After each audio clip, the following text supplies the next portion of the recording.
But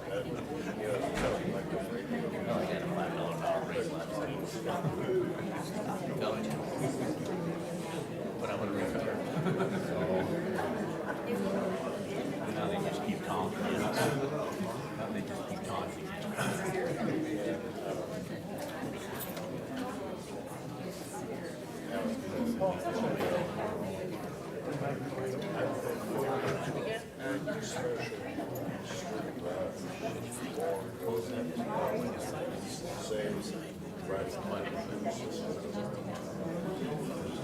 They got money.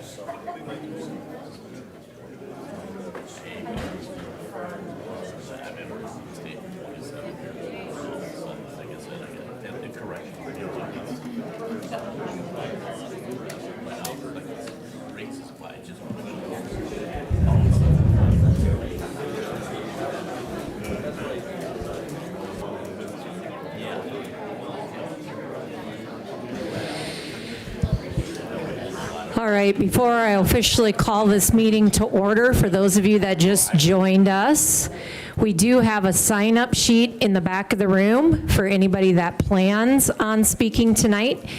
If you know you came here tonight because you want to address the commission, we would ask that you put your name on the sheet. That just helps with the order of the meeting and making sure that we hear from those of you who plan to address the commission tonight.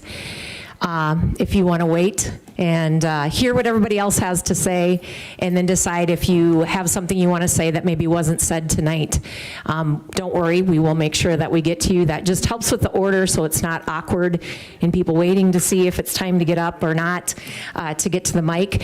We will have 2 microphones, one on either side of the room. Both of them will work. Feel free to go to the one that's closest to you to speak when it is your turn, and we will make sure we hear from all of you. So we will get to that. So if you just joined us, we do have a sign-up sheet. We will poll here in just a second or two. So if you did not get your name on that sheet and you do decide you want to speak tonight, please know if it's not on there, we will still hear from you. There is nothing stopping us from doing that. We just want to make sure that we try to have a little bit of order because it is important to hear from all of you, and we want to do that. We're just trying to do it in an orderly fashion, so it's not awkward. So with that, I will call this meeting to order. Please join me in the Pledge of Allegiance.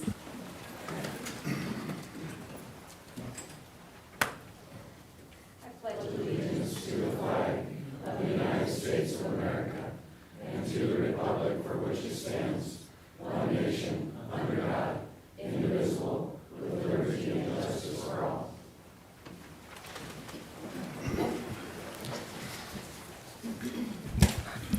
All right, with that, we call the special meeting of Monday, August 29th to order. We'll start with roll call. Benson. Here. Benson. Brunig. Here. Johnson. Present. Maibaum. Present. Minor. Here. Schramm. Here. Weber. Here. Villanueva. Present. Mayor Mosier. Here. City Attorney Denherter. Here. City Manager Leon. Here. I will also mention, sorry, a little off script, there are extra chairs in the back of the room. I'm sure the fine folks that are back there would be happy to hand a chair up if anybody would like one, and then find some spots here in the middle. Again, I would just ask you not block a path to get to the microphone. So if anybody would want a chair, there are some back there still. Now's the time on the agenda for anybody from the public that would like to address the City Commission on something not on the agenda tonight.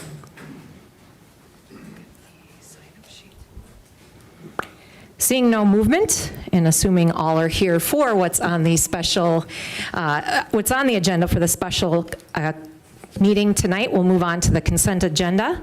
There is nothing on the consent agenda tonight, which puts us into old business. And again, nothing in front of the City Commission under old business tonight. So we will move on to new business.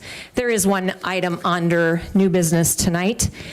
And that is consideration of memorandum 22-161 regarding discussion and plan for the Summit Activity Center for 2023. And before I ask for the pleasure of the commission, I have asked City Manager Leon to walk us through some talking points to what has led us to our discussion tonight.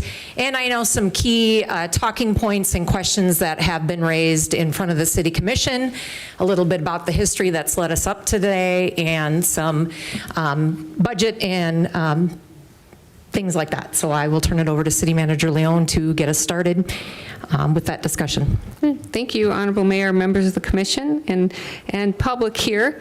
We'll ask you hold off on the tomato throwing here till I get through a few things, but want to ask also if you have questions for me that I can answer when we get to the public discussion, jot them down. I'm happy to try to do that. Also happy to answer questions of the commission if I can.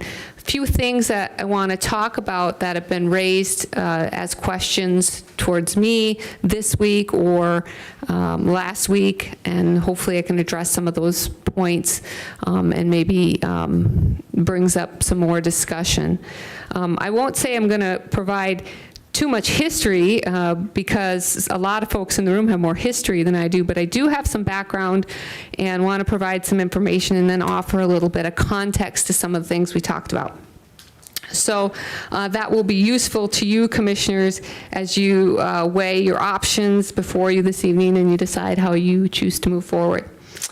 After reviewing the enterprise funds of the City of Yankton in 2013, that was the first budget I was responsible for, I did bring to the then Commission's attention the transfer amounts from the general fund to a number of our enterprise funds, and pointed that out as a growing area of concern, something the Commission should be aware of. My understanding is that was discussed previously as well, but thought we should continue to monitor that. And as you made choices in your budget, take some steps to address some of those. And we have done that, as you know, as a community. That continued to be a discussion in 2017 when we reached a transfer of $250,000 approximately. I'm just going to use round numbers tonight.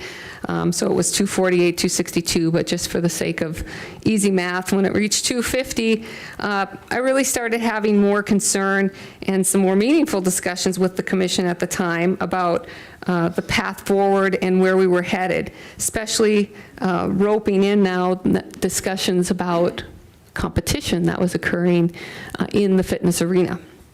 So let's talk a little bit about that transfer. The current budget for 2023 is $81 million. That's absolutely a correct figure. And when you do that math, that transfer that's planned for the budget is, as was pointed out, less than 1% of the budget. So we'll talk about that in a second, so just hold that in the parking lot for now. Just so everyone understands, budget doesn't mean that money is in our hands. On January 1, Al doesn't have a truck pull up to his office with $81 million. That's planned revenue and planned expenditures in our budget, so that's based on what we think is going to happen. But that $81 million is not just free to spend as we'd like to. We wish it were. Much of the budget is restricted by state law. And so, for example, we have $44 million of that, which is appropriated and restricted by state law, which we're using for water and wastewater projects. So, as much as we would like to use, a few million here and a few million there, that's not how city finance works. So while the number and percentage is accurate, we also have to find an understanding in what that percentage means. The city did receive, we're very fortunate to receive a number of grants associated with the CARES Act and associated with ARPA funds. Many of those funds were utilized for immediate PPE, but personal protective equipment type stuff, but also could be doubled, leveraged to double if we were to use those towards infrastructure. And as you all know, and for the public's interest, we felt that that was a good use of those funds, is to leverage, what was $2 million or $2.5 million into $5 million towards infrastructure. So we did receive some funding from ARPA, from the state revolving loan fund, restricted, as well as CARES Act dollars, which are also restricted towards certain directed things. When we talk about the transferring then into the general fund when we talk about is how we pay for the operations of the SAC.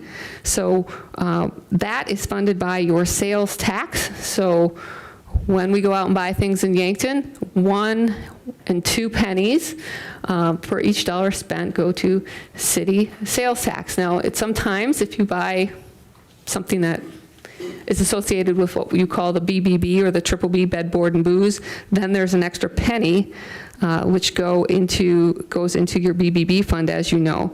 But the first and second penny is what pays for things like police, fire, streets, library, parks, operations of the Summit Activity Center, and all the things we do in City Hall. That second penny in Yankton is also restricted by an ordinance. So there's certain things that we can spend that second penny on. So the first penny goes to the general fund. Second penny is restricted to things like infrastructure and capital expenses. We can use, there was a change in that ordinance where you can use it for some street maintenance and operations if you need to.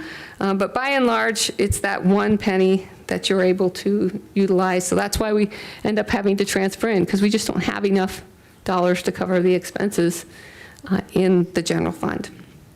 So again, it is, if as budgeted in 2023, if we are going to be transferring $680,000 to the Summit Activity Center operations, that is less than 1% of the city budget, absolutely accurate.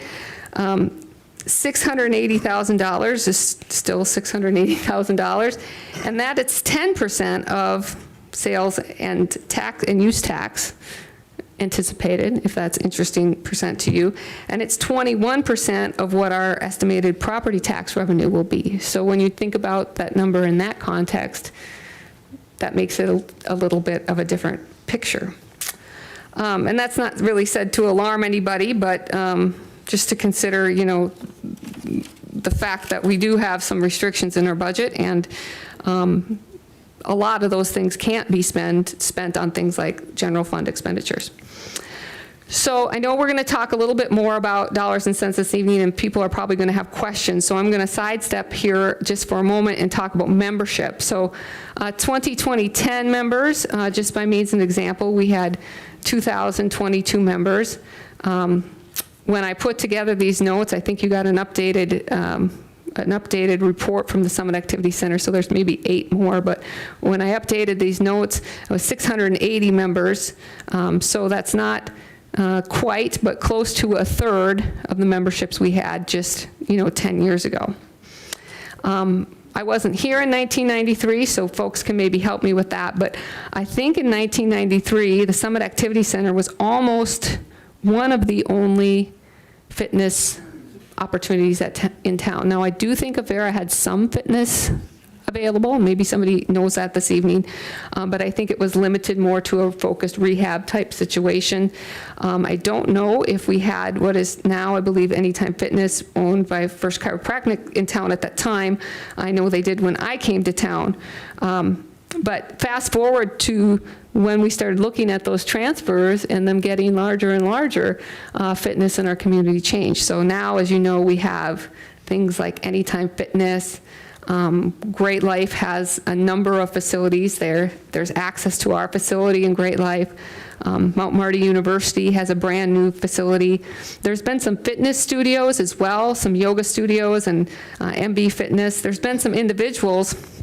I'll just name one because I'm impressed with him, Coach Rosie, who offers the conditioning and classes for young folks to condition for their sports training in different facilities. And then he also offers some, I think, adult fitness type classes that I'm not brave enough to take. But so there's folks making money doing this as their livelihood. So I won't go into that philosophical argument. You guys can have that if you'd like, or think about that if you'd like. Now, certainly we have grown since the facility was built. We have not grown in population the way that some communities have. So, Great Life in Sioux Falls, for example, has had the benefit of a really large explosive market. Our market has some limitations, and it's more limited when there's more competition. So just food for thought. Also, one thing I think that we didn't talk about as much in even 2013 or 2017 is the use of streaming services and things like that on our phones and through the internet. Certainly maybe was available, but I don't think the amount of content was there. So really, you can stream fitness now, and it's quite convenient. It can go with you wherever you want. You're already paying for it in many instances with your cell phone service. So that's something that has changed the dynamic of fitness for us. So wanted to talk about that. I get a little bit tired of people blaming COVID for everything. So I won't do that, but I will say COVID changed a lot of things, and I think it changed fitness in some way. Those folks who have newer homes or are familiar with people who have built homes recently, many people build theater rooms or fitness rooms. That probably didn't happen 30 years ago as much. Certainly, some people left our facility when COVID became a reality and have chosen other options now for working out. So that's all I'll say about that. But we have also always been, I think, probably the best bargain in town when it comes to fitness, which is great for our members, hard when it comes for the business accounting side of it, but always been a great deal for our community. Just to talk a little bit about the transfers and how they've increased in 2021, that was 461,000, almost 462,000. 2022, of course, we're not through yet, but we're estimating 598,000.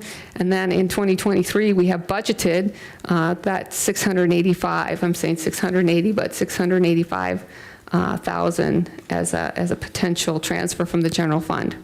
We have had some third parties evaluate our operations, understanding that we may not be the best fitness operators.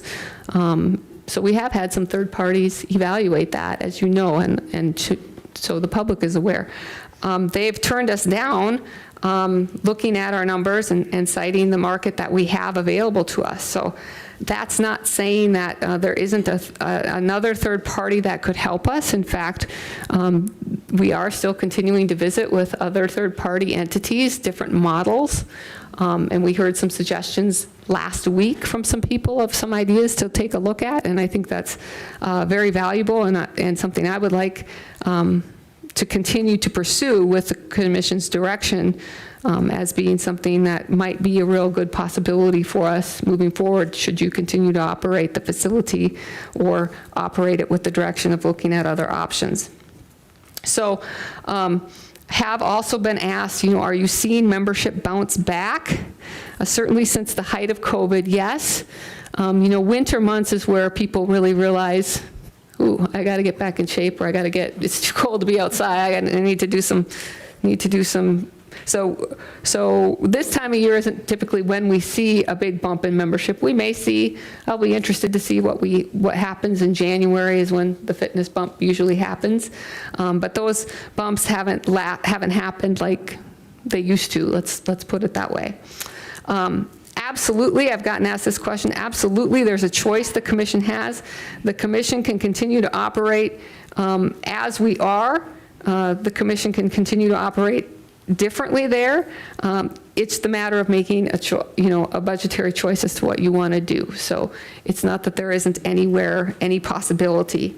What my job is, I think, is to make the community and the Commission aware that making those choices and supporting those choices has an impact, and we need to be transparent about that. And so that's what I think my role is here to do. How would we make that work? I don't know what the pleasure of the Commission is, but if we were to make that work, we would probably take a portion of that second penny and transfer second penny. This is going to get a little confusing. Transfer some second penny to eligible expenses in the general fund. As you know, there's some eligible expenses in your second penny ordinance that will go to operate, can go to operate street maintenance, street operations, and that would then free up some money then in the general fund to continue to make that transfer to SAC. So that's what I would recommend how to do it if you so choose. As a reminder, that second penny is where, you know, we take care of capital and infrastructure projects and things like that. So, you know, perhaps that would move a capital expenditure, an infrastructure project, something of that. And I'm getting to the end here, so I thank you for listening. But also want to talk about the fitness, the question that's been raised of the fitness being the least expensive part of the operation. I'm not exactly sure how to answer that because we don't divide out our expenses to say, you know, this portion of this person's time, for example, is solely responsible for anything aquatics, and this person is solely. The only real way to do that would be if we looked at our part-timers who are just lifeguards or something like that. And we do have some people that have dual roles. We could hone in on that number, but I think the goal for you is to understand what level of transfer you are comfortable with, what level of subsidy you're comfortable with, and then working towards that number. If the commission acts to discontinue elements of the operation, will there be money saved? I don't think I answered that very well. And I realized that when I listened back to the feedback we got. When I say there won't be money saved, that money is, you know, would stay in the general fund and be utilized towards all the other departments it's applicable for.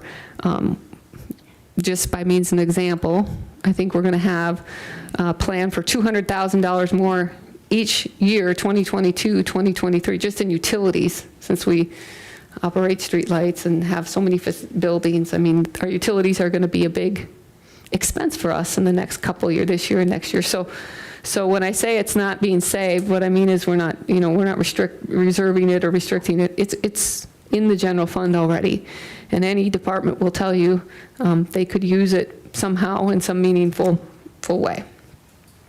So, wanted to bring that forward to talk about. If the commission wants to continue to make the operation, I think it makes sense to continue to look for ways to increase revenue, increase membership, explore those partnerships that I mentioned a little bit earlier. We had some community members who had offered help with that. And we are, as a staff anyway, receptive to that. I think there's some people that have some expertise, both in business in general, but also in fitness that could help us out. And then, again, if the community and commission make this decision, a good conversation and understanding about what is that acceptable loss / transfer to the SAC. Are we willing to make? Are you willing to make? Are you directing us to make? And if we, you know, when do we want to revisit that? At what point is that loss too great? Or do you want to set a certain level? You know, that should be talked about and understood, I think, because it will impact other parts of your budget. So, staff will gladly take that direction. And I'm hoping that through this conversation this evening, we understand what the community is looking for, but also that the community understands that, you know, the implications of that maybe in other areas, or what could be implications in other areas. So I thank you for your time and attention. And Mayor, you can happily ask questions of me now, or if you want to wait until you have your motion on the table, I'm happy to field questions at that time as well. All right, thank you, City Manager Leon, for walking through that, because I do know in conversations that I've had with folks in the public, understanding how all of that has been out there, understanding how funds are spent, understanding the timeline. As you can see, this is not something that happened overnight. Conversations that have been going on for years hopefully helped a little bit with that in walking through that. Before you tonight, obviously, is a memorandum and discussion. I was going to start with this and looked back at my notes. And so to understand kind of how tonight is going to operate, I want to kind of go through that and just kind of take a quick pause in kind of how city commission meetings work. So in a little bit here, I'll be asking for a motion. As City Manager Leon said, we have kind of three options in front of us tonight. We'll be discussing that. Once we make a motion, we usually start, kind of how the order goes is we have commission discussion. We'll go through commission discussion. Once we get to the point where the commission no longer has any discussion points, we will then open it up to the public, okay? Then we will go through public discussion. Once we go through public discussion, we will see if there's any final commission discussion, and then we will have a vote. And so that's kind of the order of how that goes. So just so you're aware, that's how we do our meetings. And so I just want you to know that we will be discussing. We're not ignoring you or not getting your feedback and having that discussion. We do have the order of sign up here. So City Manager Leon will be kind of going through, calling the next person up. In order to keep going, just be aware of where you're at in that. If you do, we get to your name and you've decided maybe the person in front of you said what you said or what's been said, and you've decided you don't want to get up and speak, that's fine. You can just let us know that. And again, if we get to the end and we're through our list and you didn't get a chance to put your name on the list, and you've decided you do want to say something, by all means, please know we will still be happy to have your feedback and comments. So just because we get to the end of the list and you haven't had a chance to speak does not mean it's the end of public comment. We'd be happy to have you come up and speak. Again, as we get to public comment, please, when you come up to the mic, clearly state your name and your address, and then feel free to give us your thoughts. Unlike the other night, when we were at public discussion, the commission and we can ask questions, and you can ask questions of us and the city manager, city attorney, anybody that's sitting up here. So it is time for dialogue, and so that would be a difference than what we had the other night. So I wanted to illustrate that as well. So before you, Commission, tonight is consideration of Memorandum 22-161 regarding discussion and plan for the Summit Activities Center for the 2023. In the Commission packet before you, you had three options to consider tonight. One, to continue to pursue closure for January 1st, 2023. Two, to operate the SAC with no changes. Or three, to continue to operate the facility with the investigating opportunities to expand fitness and recreation programming with the assistance of outside agencies. Or I suppose four, technically, would be to offer up another motion of your choosing. Does anybody on the commission have a motion?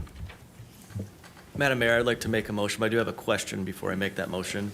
Should a motion to keep the summit open contain language for how we fund such an operation or not? That maybe is a question for Al and Ross. And Jason, could you repeat that? yes, so I'm asking a question of the semantics of a motion. Should we continue to keep the summit center open? Should that language of the motion contain a funding mechanism or not at this point?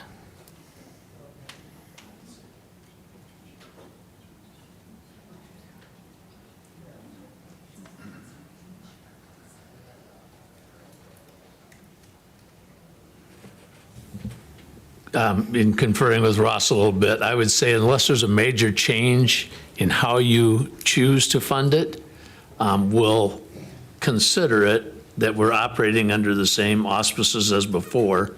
But again, if you've got some revelation that you want to change how we fund it, that should be part of your motion, or it can be an amendment too, Sure. you know. Understood, okay. And any of these options that we're talking about can be amended after discussion too, so. Thank you.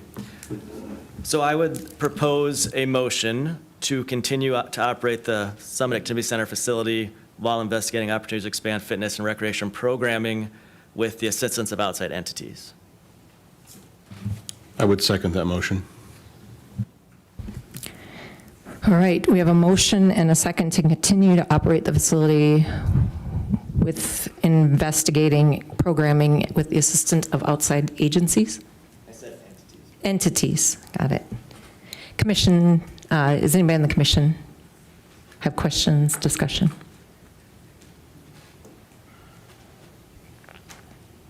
I'll share some thoughts. So first of all, I just want to thank everyone for being here tonight.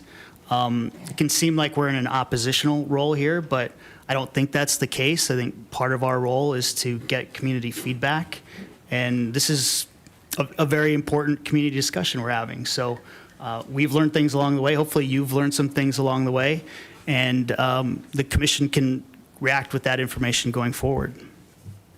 If you listen to me talk, sometimes you'll hear me speak about emotional infrastructure.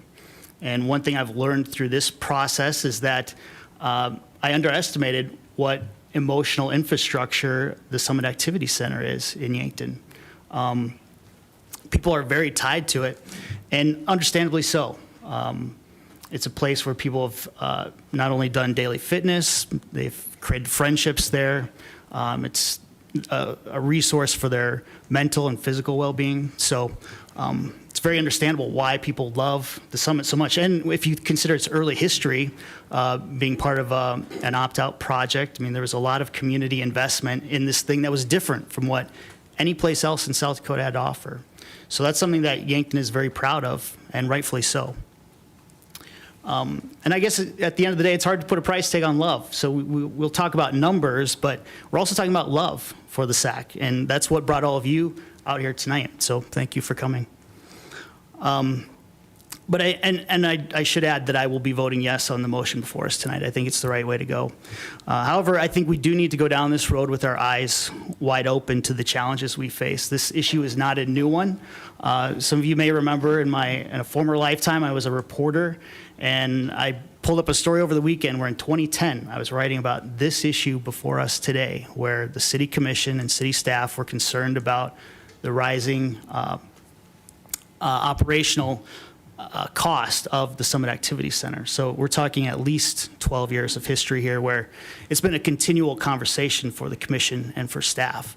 And so that a lot of that happens in budget discussions, which, you know, part of the reason you elect us is so you don't have to sit through the budget discussions every year. So I understand if you weren't watching those discussions and this may seem like a bomb that just dropped out of nowhere.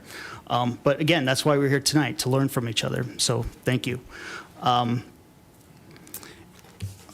Let's go through some other notes here. You know, there's a lot of reasons that we're here tonight. It's, Amy mentioned more competition in the fitness industry. We've got increased security considerations for schools since the facility was built in the 1990s, so that has limitations of what we can do there. Our ongoing partnership with the school district also constrains us in some ways. So if you start, for example, if you started digging into the contract that allows the city and the school to operate the facility together, some of the things will make you scratch your head. And you may look at it as a bad thing, but when I look at that, I look at it as a positive reflection of city and school officials taking seriously the commitment that they made in the early days when this was approved, when we promised the public that the city and the school would work together and make this a success. And so it's complicated, and we've made concessions on both sides to make that work every day, every year. But it also limits us on what we can do sometimes. And that's part of what we're working on now is renegotiating that contract to make it reflect where we're at today if there are things that don't necessarily address our current issues. We're talking, and this is public knowledge, we're talking with YMCA about potentials there. That's something that I'm personally very excited about, not only for the summit, but what that could mean for the community. But again, that's going to take a larger community discussion to figure out what the community wants. It's not something that the commission or staff can make on our own. And we visited with other third-party options too, but none of those have panned out. So we've got a lot of work to do, but you and many others who are not here tonight have made clear that this is a community priority. And so I think we do need to make that commitment tonight to do all we can to figure it out. Thank you very much.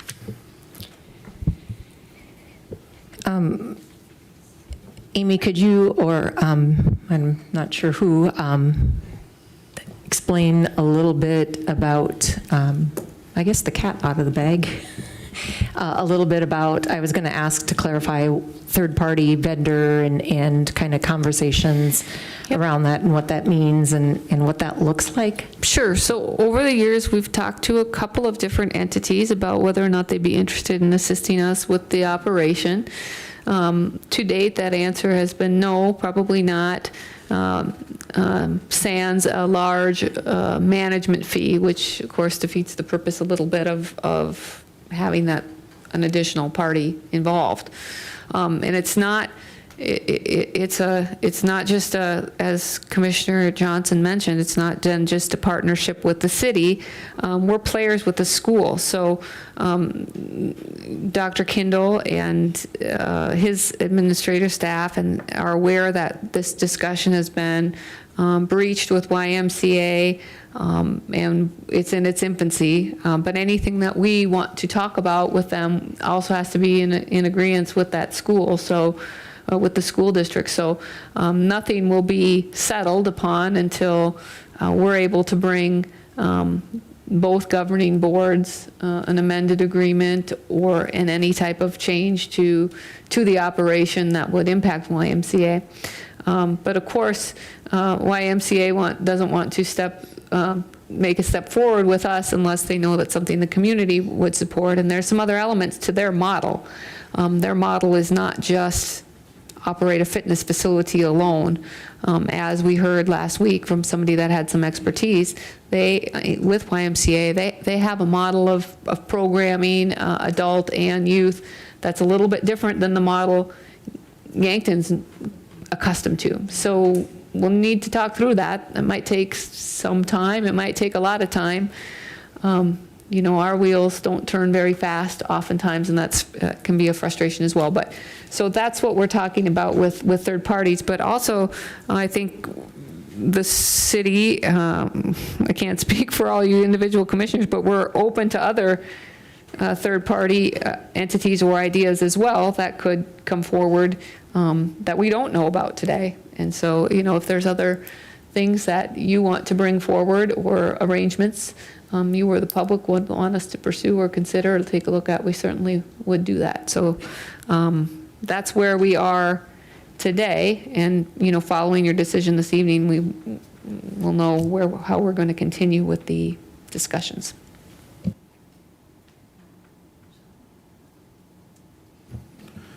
Amy, was anyone from the school district either invited or are already here tonight that they would be participating in this conversation?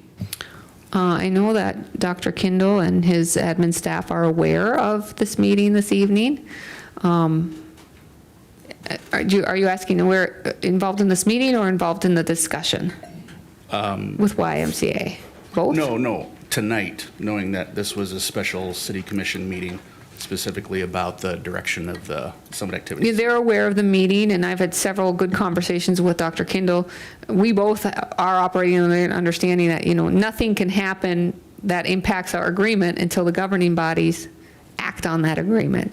The operations of fitness, we're welcome to have suggestions and input. There are community elements of that building as well that have nothing to do with fitness, some of the rental things that the school is involved with or partners with us on. I don't know if Dr. Kindle had a school board meeting this evening or not. Monday nights are kind of the meeting night, but certainly is aware of the meeting and aware that it was called. We met with them on Thursday as a staff. Our administrative staff met with him and his administrative staff to talk through some of the things in the actual contract that are worth being reconsidered as we move forward. Can you maybe provide just a little bit more context on that too? So like you talked about 2013, 2014, your early years here at the city, those early budget conversations, I suppose. So 2016 comes around, that's when our 20-year shared facility agreement with the school district came up for renewal for another 20 years. What were some of the conversations that were happening at that time, not just within the city commission, but then there's also this separate working group of representatives from the city commission, representatives from the school board, and staffs from each. Can you take us back to 2016? Because I think where a lot of people, eyes just glaze over, rightfully so, is that it is a ridiculously complicated contract. It is. Easily the most ridiculously complicated contract that I have ever seen. So sorry to set you up that way, but No problem. Sure, my mom wants your eyes. So I'll try to take you, back to the future here. So in 2016 was the last year of the contract and with the school, and it renews, I believe, for Ross or Al, is it 25 years? I think 25 years if no other action is taken.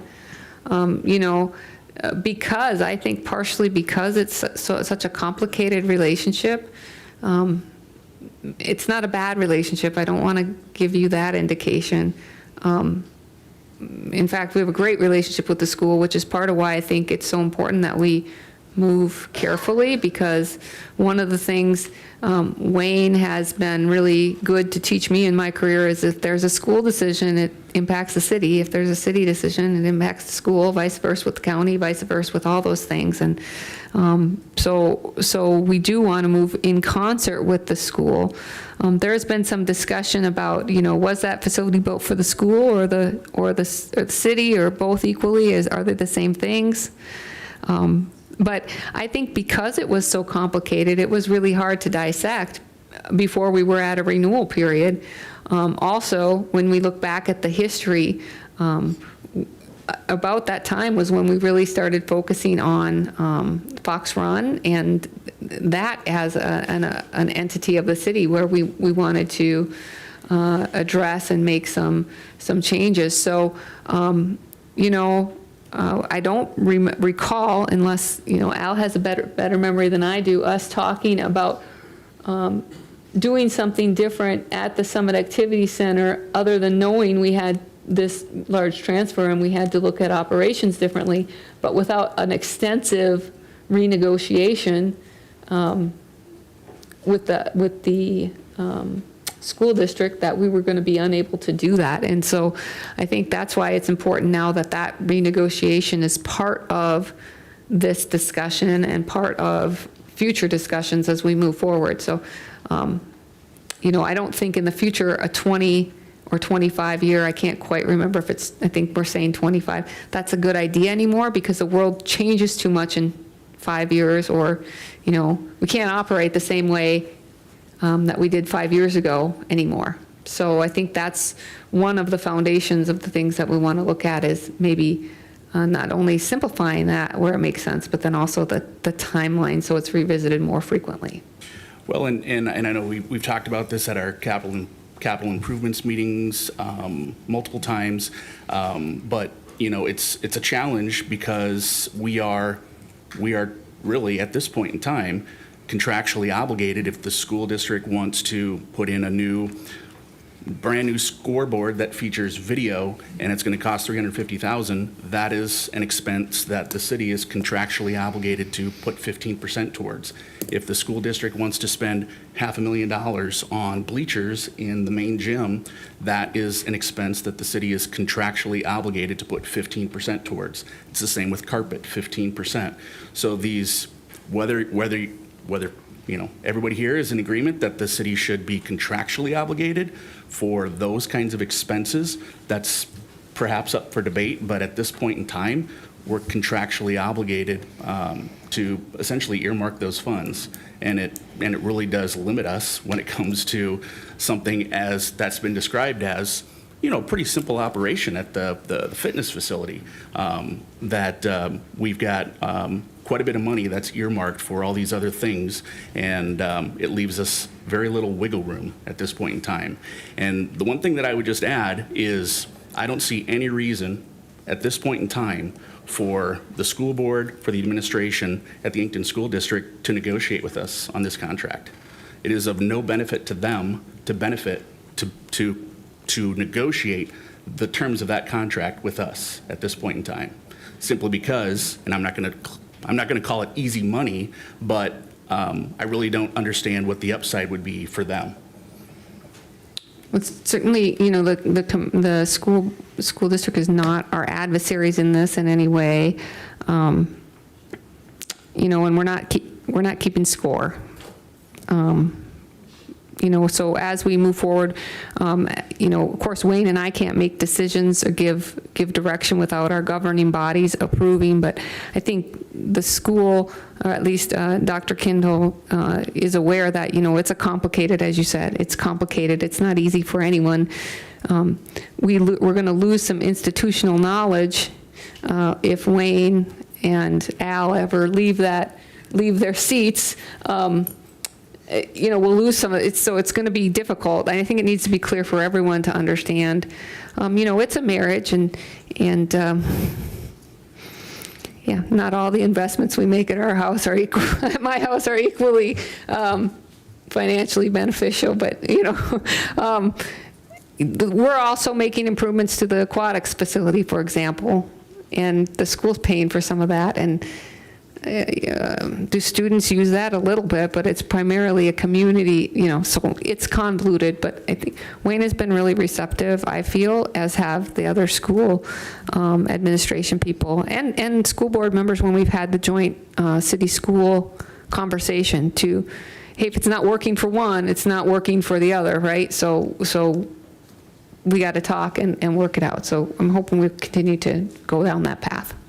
Is it also, I guess, contractually accurate that the Summit Activities Center fitness facility specifically is a shared operation 50-50 with the school district? I believe the operation not, but the upstairs fitness area, I think, is a 50-50 split. But before, I'm going to look at that while we're discussing. Oh, unless, yeah. So if there's carpet involved, some things are 1585, some are 397, some are 6040. I'll have to look while we're talking here because I can't remember.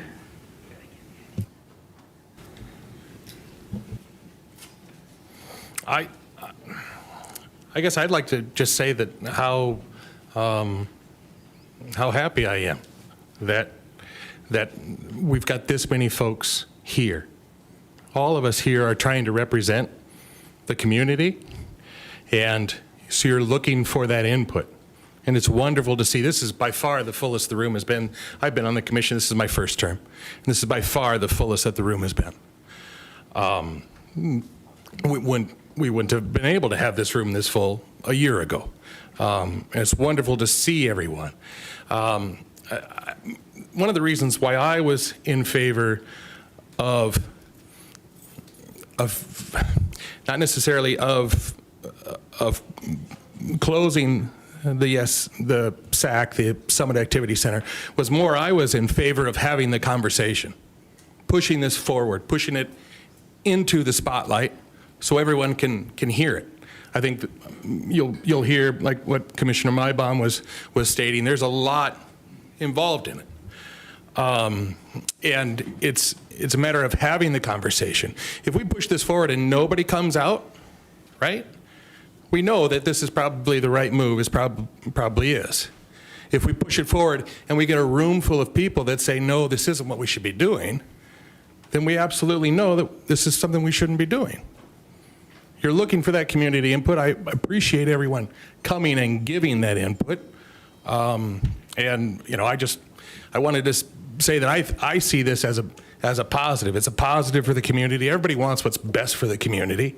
You're always just trying to figure out what is that best thing for the community. So, thank you.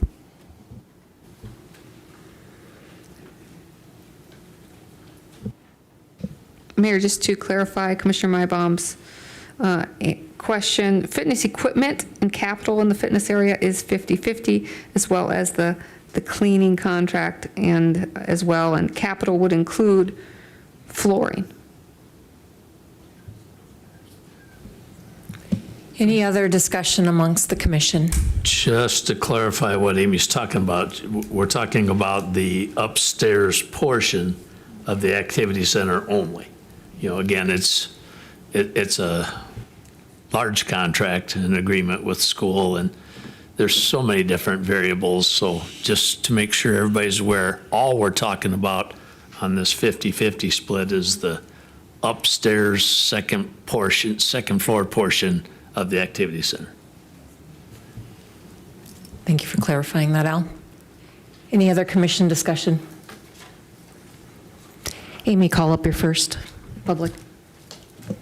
Oh, Okay. while she's getting that ready, it does say in the commission packet that we do ask that you try to adhere to 3 minutes to present in the public. You didn't see me pull out my phone, so I'm not going to turn a timer on, but if we try to keep to that, that would be great. So the first few on the list here are Sandy Eisberg, Joanne Heidema, and Carol Cook.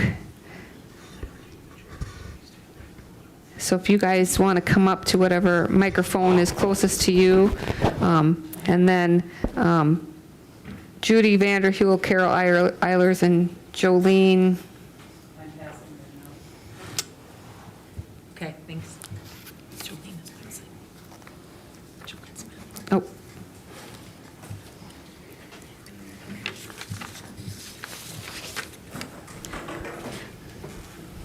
Go ahead. Okay, I'm Sandy Eisberg, and I live here in Yankton on Burley Street in Hillcrest Apartments. And I'm here to speak related to the history and the progression of this agenda item.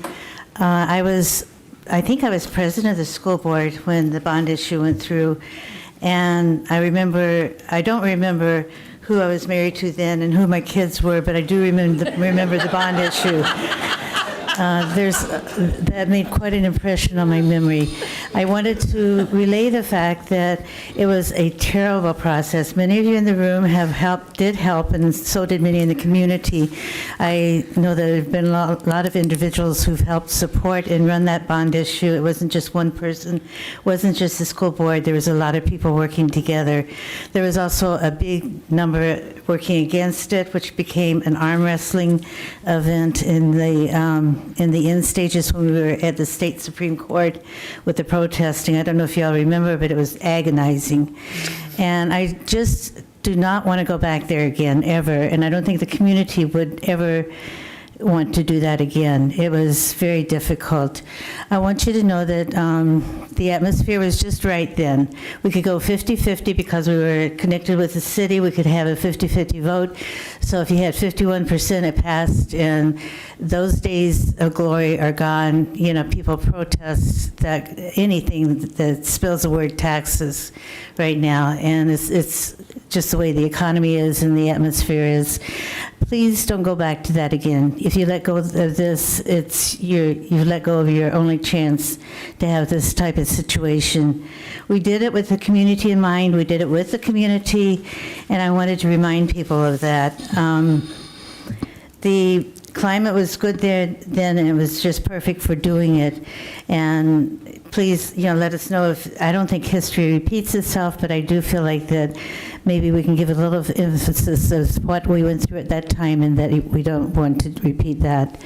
If you let go of this, I don't think we're going to get back again where we were. Presently, I want you to remember that the time is, with the health goals of the nation, is for increased fitness, increased health, and which should mean that we're getting people out from the pandemic and into the gyms, families together, families working together, families exercising together. And I feel like that the wellness center, not the wellness center, but the Summit Activity Center is a perfect answer to that. Families can go there, and it is being utilized.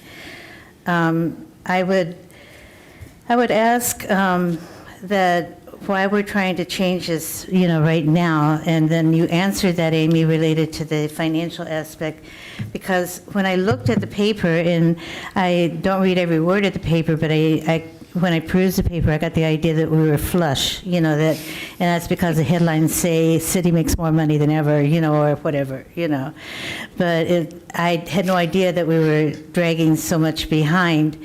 But at the same time, I think this is worth it. It's really important that when people have been isolated, we haven't been through a winter, when we can get out, when we can really emphasize wellness, we can really emphasize exercise. I think this is not the time to be closing down anything. I think it's the time to be emphasizing it. Is it cost effective to close it? And you answered that, Amy. I appreciate that because I hear the numbers, and I think it's important that we keep in mind that we need to get the money from somewhere. But please don't take it from here. You know, this is really important to many of the families in the community. Many of us older people who like to walk in the water or pretend like we're swimming or whatever. But we also like to exercise, and we like to see young people exercise from the school system with us. You know, I would ask that you look at marketing a little bit. I'm wondering, and ideas have kind of floated through my head of movie night at the gym, or sweat as a family, the biggest sweating family, or, you know, can we do something to make it fun, to get families up there together? You know, look at marketing. I have not noticed a lot of marketing in the paper. I haven't noticed a lot of enthusiasm. I look at my population, and we're glad to not have too many people in the pool because we're afraid we'll fall. But, you know, I would like to see more marketing and more emphasis for elderly and for younger together up there. When I exercise, I like to see a good movie, and how you classify good movies really varies from person to person. But, you know, could you have movie night or have something that, you know, will entice kids to come without bringing popcorn or other things with them? So it was never meant, when we built this, to be cost effective. That was never an agenda item. And, you know, when I sat down with Bill Ross many, many years ago in 1990, we sat knee to knee and nose to nose and fingers pointed at each other, and it was never easy either. But relationships are not easy, and it's one of the few places that I hear that the government and the school is working together. Please appreciate that. You know, don't suspect that one's going to screw the other one, but it's going to be really an important time together to learn together and to work together. And I think it has worked, even though it's been agonizing, and I can appreciate what you're saying about the agony related to that. So my third aspect was a third party, and anytime you bring in a third party, you have the need to collaborate, probably an increase in cost, and that affects families. So, you know, when you look at collaboration, be aware that you're going to have another set of rules, another set of boundaries, and it's hard enough with just the two, the school board and the city, working together as much as possible. So I just appreciate your time that you've taken to allow us to speak to this, and I'm going to stand in the back because I have some back issues, but I'm not leaving. You know, I just want you to be aware that I don't just say my piece and leave, but I do appreciate your time. Do you have any questions that I can answer? I know it's the first person, you probably don't want to deal with questions, but I'll be here if you have questions, okay? Thank you.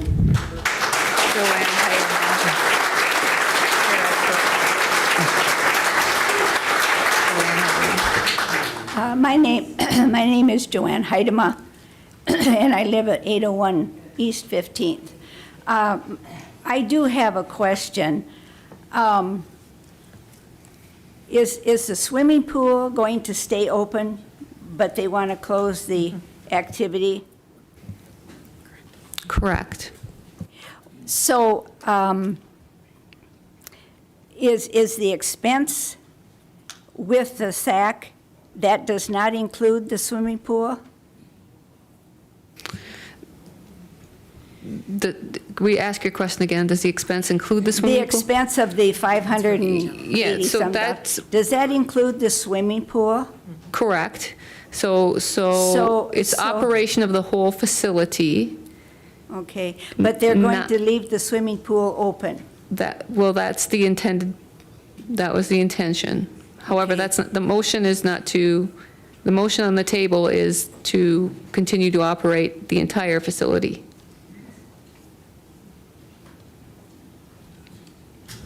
So, Joanne, if I could clarify for you. So currently, right now,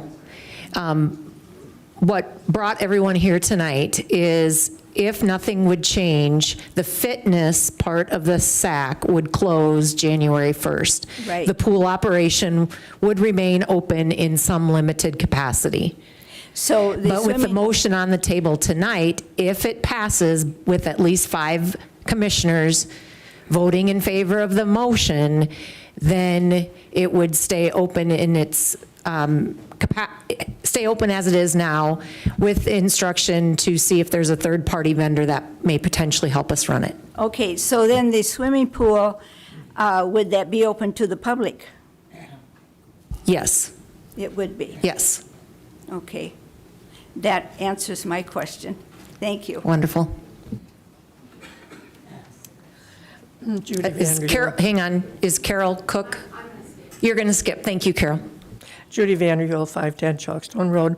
I just, some of my questions are already being addressed, but I do want to express thank you to the city staff and commission for calling this special meeting. Hearing what the citizens were talking about last week, and in the interest of transparency and everybody understanding, everybody kind of agreeing, or at least agreeing not to agree, I appreciate it, as I think most of the people here do. So thank you for that. I think my questions will probably be answered, but I also want to express some gratitude for the commission addressing a little bit about the confusion and the complexity of the agreement between the two bodies, the city and school. That always creates issues, but at the same time, it's a golden opportunity. And I'm glad you're talking about it, because that means you'll keep it front and center when those issues have to be addressed later on. Thank you.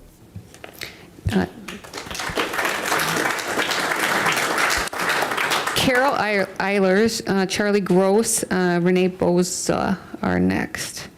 And then coming up after that, we would have Dan Rupiver, Charles Leonard, and Brian Birch. So Carol would be next. Carol? Oh, Carol, you're skipping? Yes. Okay, so, Well, you're here. So we will mark you present and accounted for, thank you. So Charlie Gross, Renee Boza, Dan Rupiper, Charles Leonard. All right, Charlie. I'm Charlie Gross, 1510 Burley, and I have roughly 4 questions for the commission. Number one, you've gone from 2019, you've gone from a loss of roughly, or a transfer from the general fund of $337,000. A year later, it was $478,000. A year later, or 2 years later, it was $595,000, and you're estimating now a $685,000 loss for 2023. How do you do that in the face of increased competition, number one?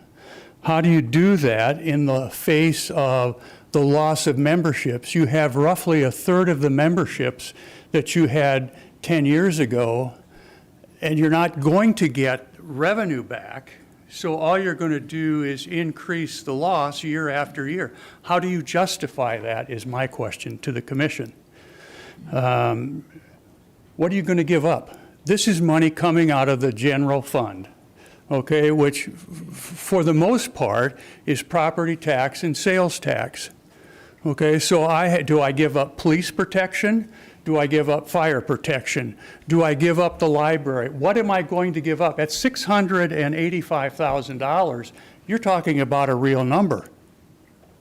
What am I going to give up? I think you need to identify those things you are willing to give up. Facade program, you have to identify that. You're the people making this decision.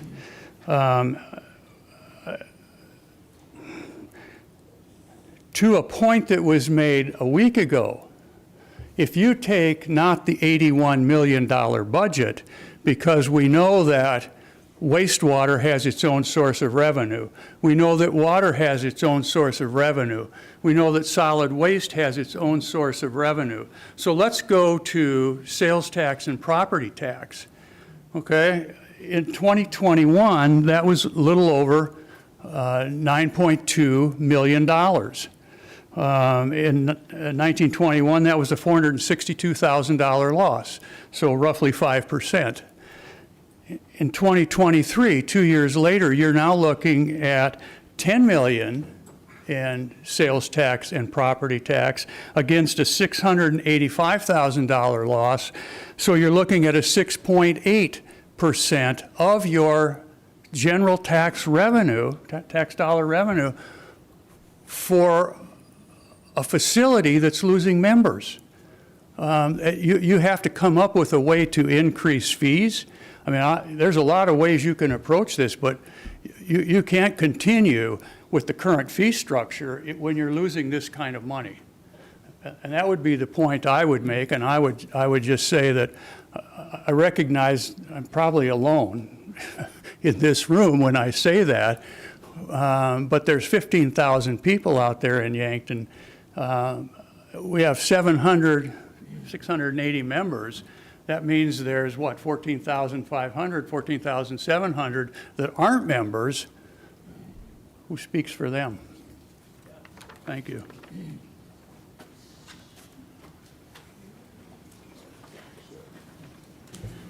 Renee? And we do have 2 live mics. I think you might have to turn it on. Nobody wants to answer Charlie's 4 questions?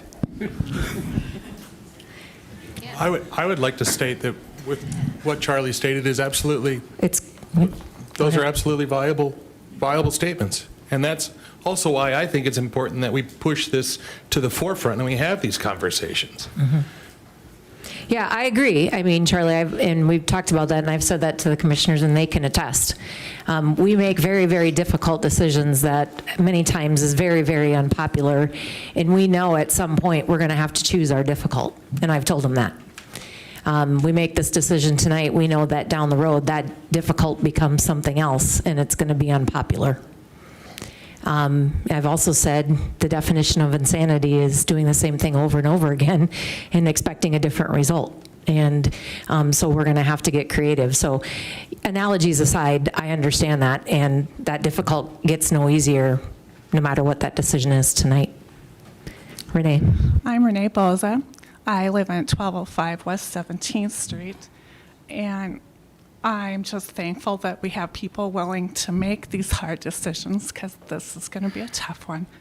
But like Sandy said, the SAC Center has improved our quality of life in Yankton, and I don't think that's something that we want to give up. I was just thinking about the parks. I mean, we pay to water, we pay to maintain, we pay all that stuff for those. Are we making any money on the park system? I don't think so. It's not always how much something can make, it's the quality of life it brings to our town. And people that want to come to Yankton say, hey, they've got this, it's a great place to live. If we start losing things, we're not going to be that great place that we want to be. That's all I have.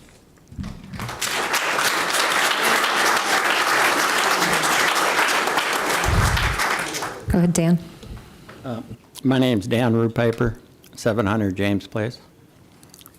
Charlie was scaring me for a minute. And then I realized he's only asking a question. He's asking a question of you guys. And so your staff has presented a proposal. You don't have to accept that proposal, okay? You have to decide what's important and what's in the best interest of this community. I'll read you something from account number 203. I think that's how Al's got it listed here. And not from this year's proposal, but for a couple of years back when I was involved a little bit. And it says here, the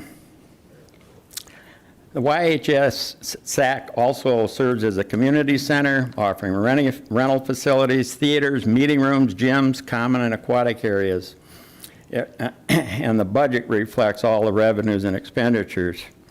But it goes on to say here that, and I'm just picking some of these things out, promoting the availability of the facilities and the programs, continuing to conduct a high quality of activities, providing a high level of customer service, providing quality and a variety of fitness equipment are all part of our program.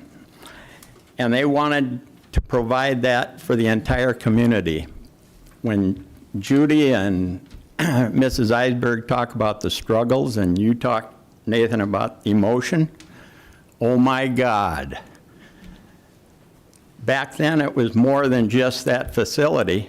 It was tied into the middle school, the funding for that building, which didn't occur until 4 or 5 years later after the fact because of the struggles, both siting it, building it, funding it, everything else that went forward. We were able to accomplish that. Many of us, both sides of the aisle, I can tell you, friends and acquaintances that struggled through this whole thing. Now we were able to achieve that. We don't want to see that start to be dismantled, and that's what it looks like here. I was looking at Amy Leon's address to you on the budget, and she mentioned the fact that it was a budget zero budget, okay? A philosophy, right, Amy? And I'm thinking to Correct. myself, in this day and age, is that a good way to approach a budget? You basically are saying to me, you know, for you people in households, we don't have any savings. We don't have anything else as a contingency to provide if we run into a situation like this. If you've got monies that need, these monies, this 600,000, have to go back into the general fund, and then what'll happen to those funds? Will they just disappear?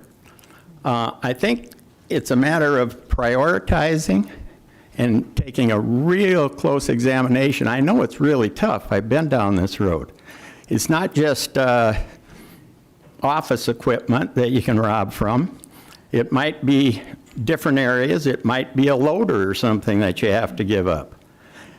You guys just made the decision to use borrowed money for a maintenance and a fund and for operational expenses for the aquatic center. If you can find money to do that, you can find money to keep this operation going.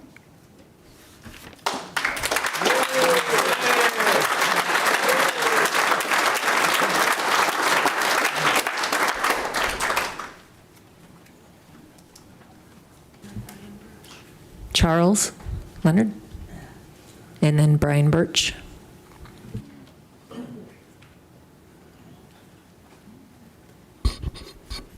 Thanks for listening to the community.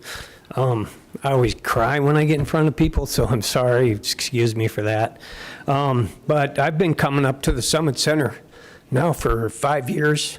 I'm the second person in the door. And the only reason that is because I have to wait for Shelley to unlock it so that I can get in, you know. But you have 3 generations coming up here. Myself, my son, and my granddaughter. Now, my granddaughter took the girls wrestling to state 2 years ago, and she's up here every morning, 6 days a week, preparing herself to be the best that she can, not just in the wrestling program, but for herself. And to see that fall away, especially on the date you're talking about, she will be in the middle of the wrestling season for our school. And she looks forward to those times. Of course, I look forward to seeing her work out too, but you talked about 15,000 people in the community supporting this.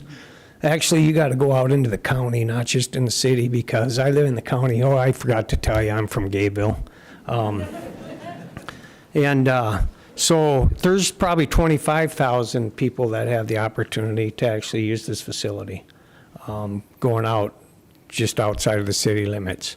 So I just kind of wanted to bring that to your attention. One of the things I have to ask, though, is you talk about $685,000 to keep this facility going.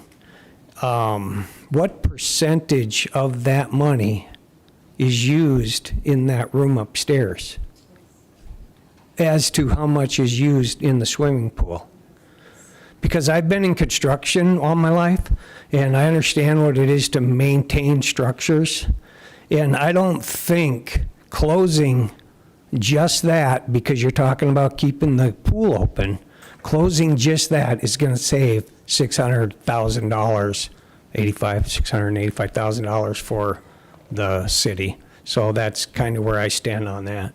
Thanks.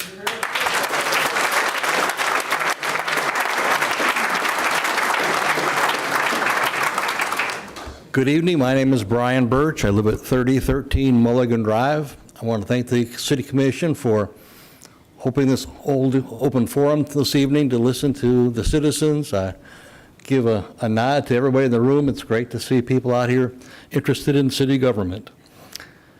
Amy Leone, her message tonight, just the history and what have you, that was very beneficial.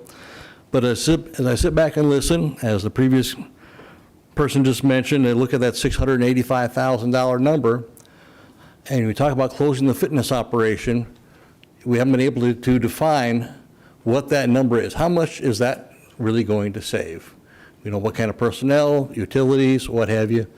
And so it's really hard to come up and say, yeah, we're going to do this. We don't know how much money we're going to save, and probably not going to save very much, because the pool still has to have chemicals, it still has to be heated, you know, all the utilities, you know, that's just something that you really can't break down. And, you know, so I think that's just kind of a mistake to look at it. Well, 685,000, no, we're just talking about this one small portion. Whatever that number is, it is a very, very small number compared to what else is going on. Ms. Leone also commented on COVID and how you hate to blame everything on COVID.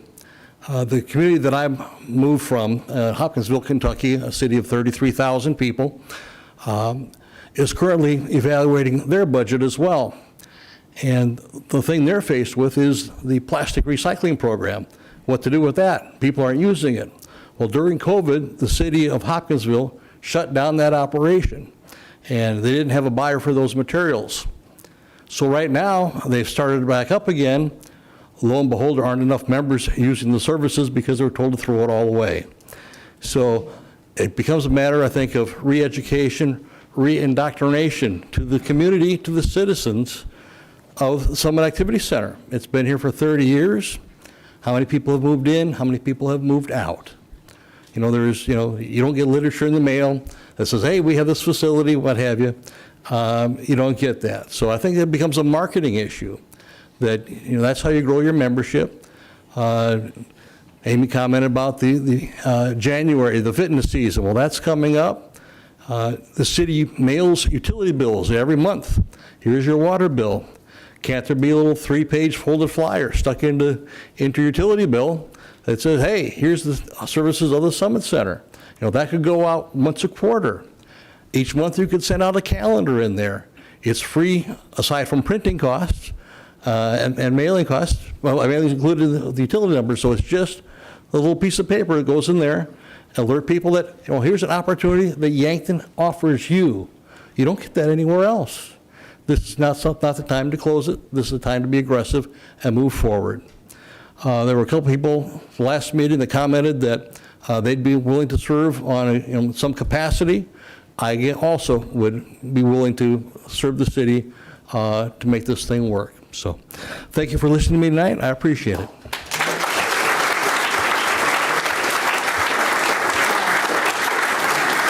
I don't know what that says.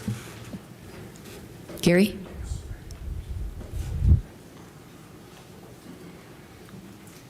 And then Tom and Dorothea? Merrill? My question has been answered. Okay. Good evening, ladies and gentlemen. Somebody said it was a tough decision. It is. Any decision that an elected body makes is a tough decision. But that's what you're elected to do. You're elected to do as we, the electorate, the citizens, the taxpayers, ask you to do. I think you got a room full of people here tonight asking you to find a way to keep that investment in this city going. I find it absolutely amazing. There's been a couple examples tonight where you found funding for other things. I find it absolutely amazing that you can find money for economic development through tax incentives, tax formularies, tax increment districts, but you can't help the taxpayer out by keeping a Summit Center. Chief, his microphone. he must have shut it off. Do I need it? Do I need it?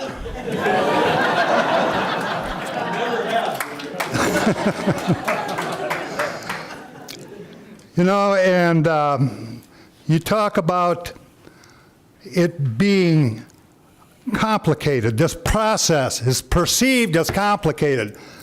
There's nothing more complicated than you want it to be. You find ways to give multimillionaires tax incentives to build in this community. Find a way to help the wage earner keep the Summit Center open. That's not asking for too much. I also find it interesting that all these tax incentives that we're giving out are going to grow our economy, but we can't keep the Summit Center open. Something's wrong here, ladies and gentlemen. You need to find a way to change that. You need to find a way to solve that. Maybe a change in management will help. I don't know.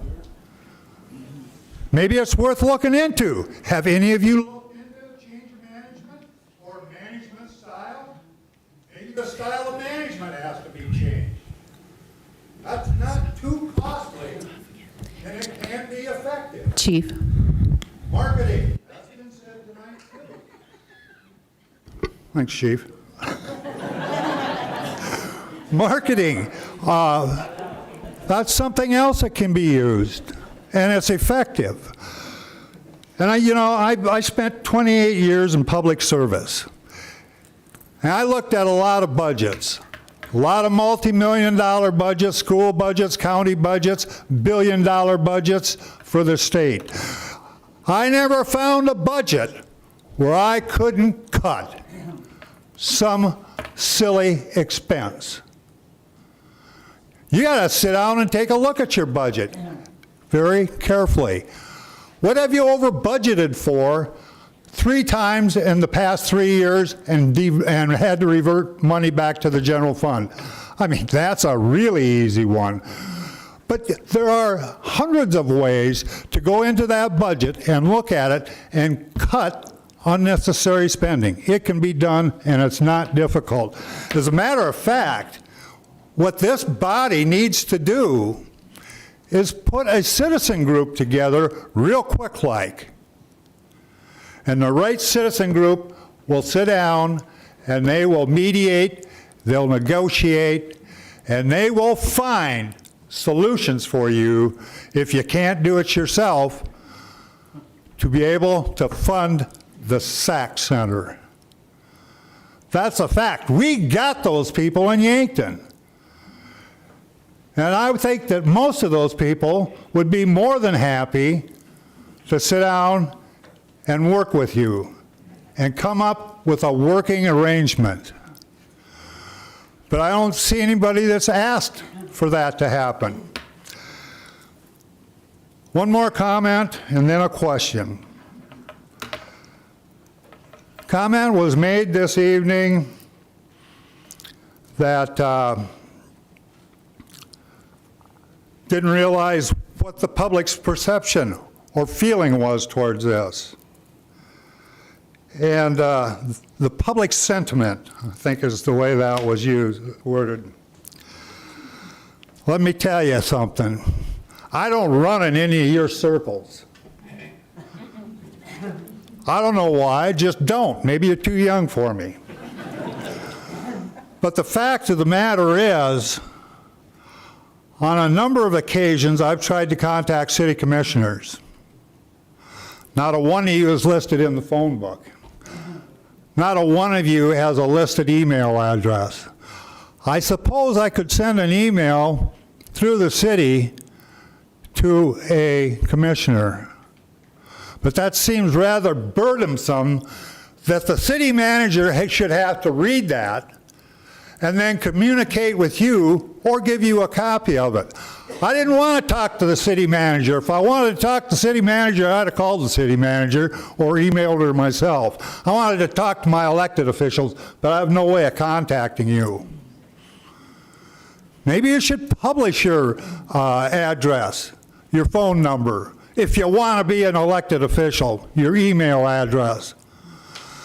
28 years I was in public service, and that was always my goal, was to have an address in the phone book, a published phone number, my email address, so people could contact me. Of course, you don't know what the public's perception is, because nobody can get a hold of you. I challenge every single one of you to publish your address, telephone number, email address in the newspaper. I come to a public meeting, I can't speak unless I want to give my address. 635 Augusta Circle. I'd like to see each and every commissioner publish their address, publish their phone number, publish their email, so I can get a hold of them. So I don't have to go through the city manager. I didn't vote for her, I won't vote for her, whenever I have a chance to vote for her. You people are the people I vote for. You people are the ones that represent me, not your city manager. Always remember that.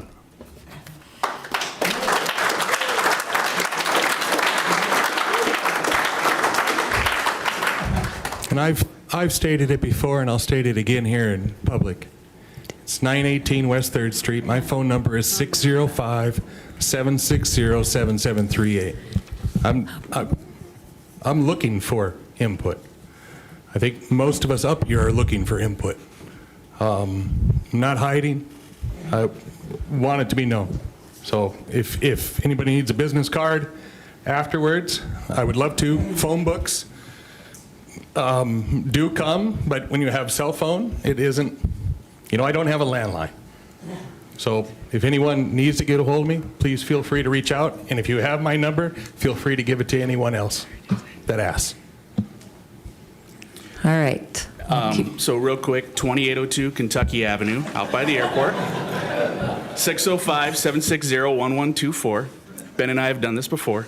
I think it's a good time, though, because this has been brought up before. I'd like our city manager to explain the fuzzy logic as to why our information, the different ways that you could contact us, are not currently on the website. And we did just spend a lot of money to redesign our website. All right, we'll get to this. I apologize. I want to keep this moving. We'll work on getting more information published. Tom Merrill. Thank you. All right, I think it's Beth Cottle. Sorry, it's quite messy. Okay. Beth.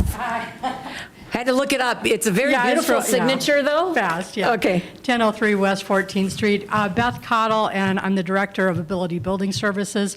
We work with about 130 citizens of Yankton, and the Summit Activity Center is a big quality of life, and it's a real comfortable place, accessible place for people with intellectual and sometimes physical disabilities to go and walk. I mean, it can be too hot, too cold, too windy, and it's always the right place there. And it's a comfortable place. People have been going there for years. And so we're just speaking, I've got a couple of my staff here, for the people of the citizens of Yankton that have intellectual disabilities that use it, and it's a big quality of life.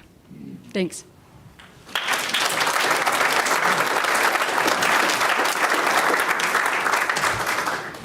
Ellen? You're good? Okay. That looks like Eugene? Good answer, thank you. Okay. Jody. Jody? Present, thank you. This present. Thank you for being here. You are checked in. Brian? And then after Brian Hunhoff, we have Tom Nelson and Craig Sommer, just to get those guys. All right. We'll get them teed up. Good idea.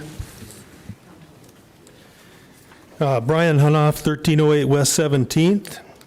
I'm going to just divert for a second from my prepared comments just to make the point again that we hear the city manager and Charlie Gross talking about 589,000, 680,000, but they can't tell us how much closing that fitness room amounts to. It's not much, because I think it brings in more revenue than any other part of the summit.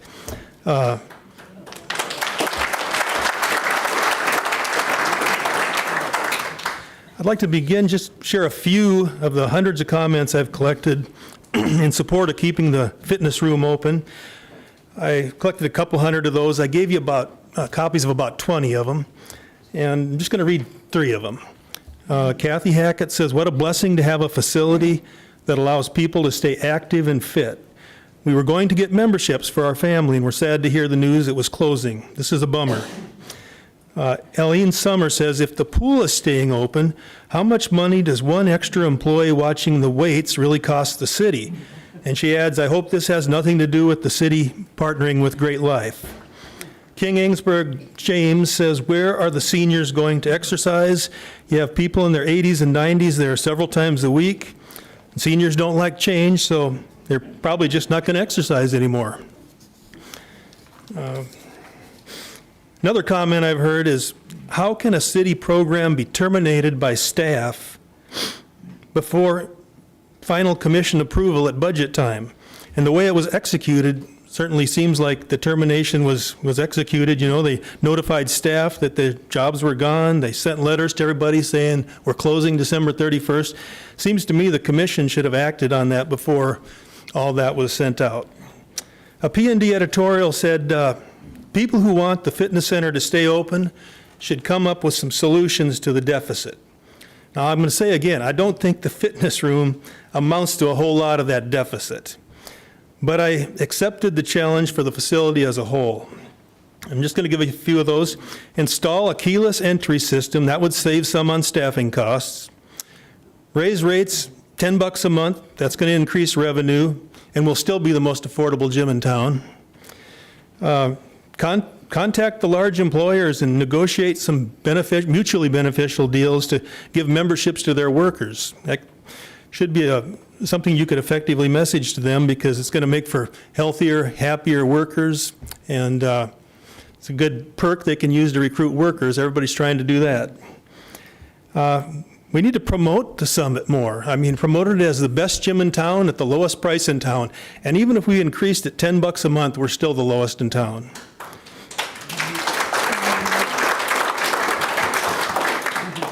Appoint a citizen committee to identify ways to run the Summit more efficiently. We got some real experts that have volunteered to serve on that. But looking into the numbers, I think one thing that really hurts us is this agreement that gives Great Life members free and complete access to the Summit for very little in return. How little? I'm going to use the last normal year we had, which was 2019. $477,000 in revenue came in that year, and 2% of that was from this agreement with Great Life. So we're giving away way too much and getting way too little in return. And we've lost members. You know, there's a lot of people I know that were longtime Summit members. Well, this agreement with Great Life, they joined Great Life, they still get to use the Summit. So I have an analogy. Let's say I own Netflix, Mike, you own HBO. And Mike says, "Will you let all my HBO subscribers watch Netflix free in exchange for a small fee?" And I'd say, well, do my Netflix subscribers get to watch HBO?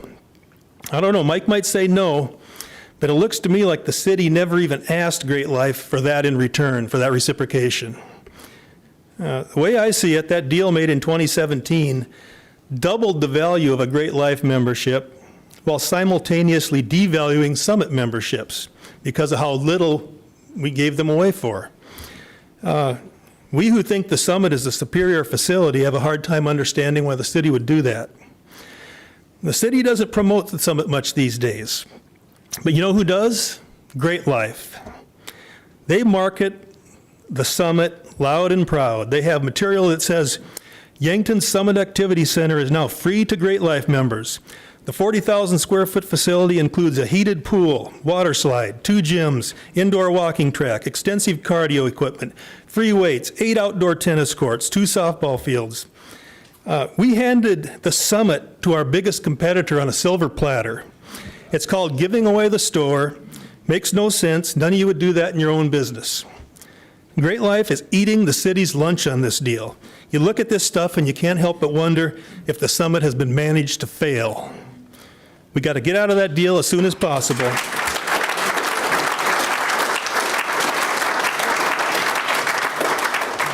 And if the city is determined to stay in that deal, which they shouldn't, the very least they should do is get Summit members free access to Great Life and count Great Life members as Summit members, because when you have a large group of people with complete access to your facility, they're members, whether you're getting much money out of them or not. Thank you. Appreciate it.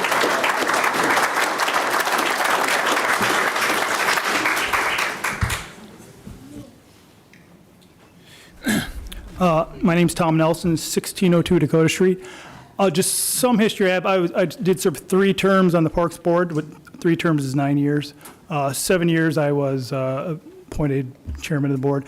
I truly believe we need to keep the facility open. It's an organ of the city that just needs to stay there. It's been there for 25 years. It just needs to stay there. Taking it out would just be too painful. And I think marketing, I don't know what's been going on. I think it's been a little on the low side. Just say a lot of defense, like maybe only doing punt returns instead of being on offense, even handing the ball off, play after play after play up the middle, I think is a lot better than what's being done now. So I just think there needs to be some more offense. Thank you.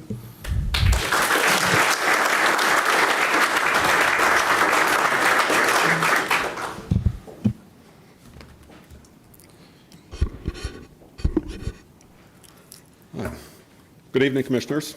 I wanted to start out first by thanking you all for taking the positive action of having another public forum tonight.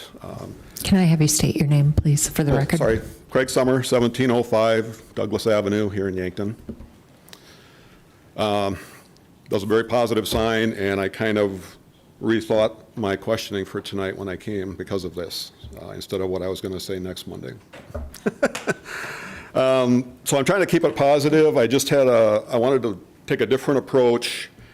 I knew you were going to get hit by 100 different facets of the SAC Center. I want to just leave you with a couple questions to think about in your own minds before you make your decision. Reading the room, I think there's a couple that are still undecided, and I just wanted you to think of this as kind of been previously mentioned as your own business.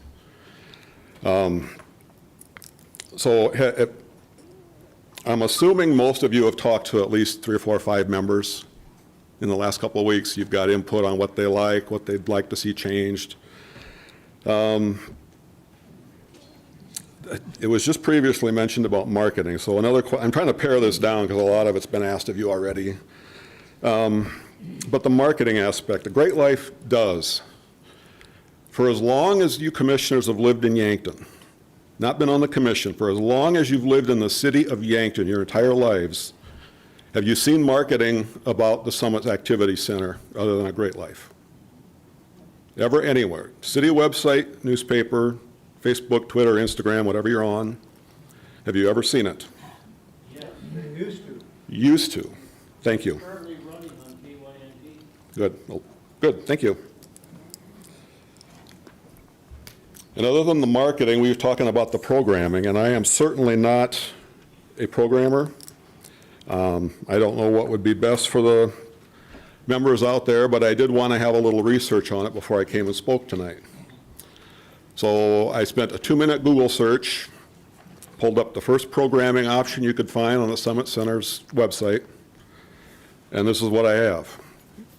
I've printed one off for each of you to look at. You can keep one. I wasn't looking for anything specific. I just wanted to see what kind of programming was going on out there. Now, I'm not going to name names, but there's 4 commissioners and a city attorney who own their own businesses. There's 2 other city commissioners that have high enough level jobs at their companies that they influence the bottom line of the company as well. So as soon as you all get one of these, I'm going to make you all the owners of the Summit Activity Center for 30 seconds.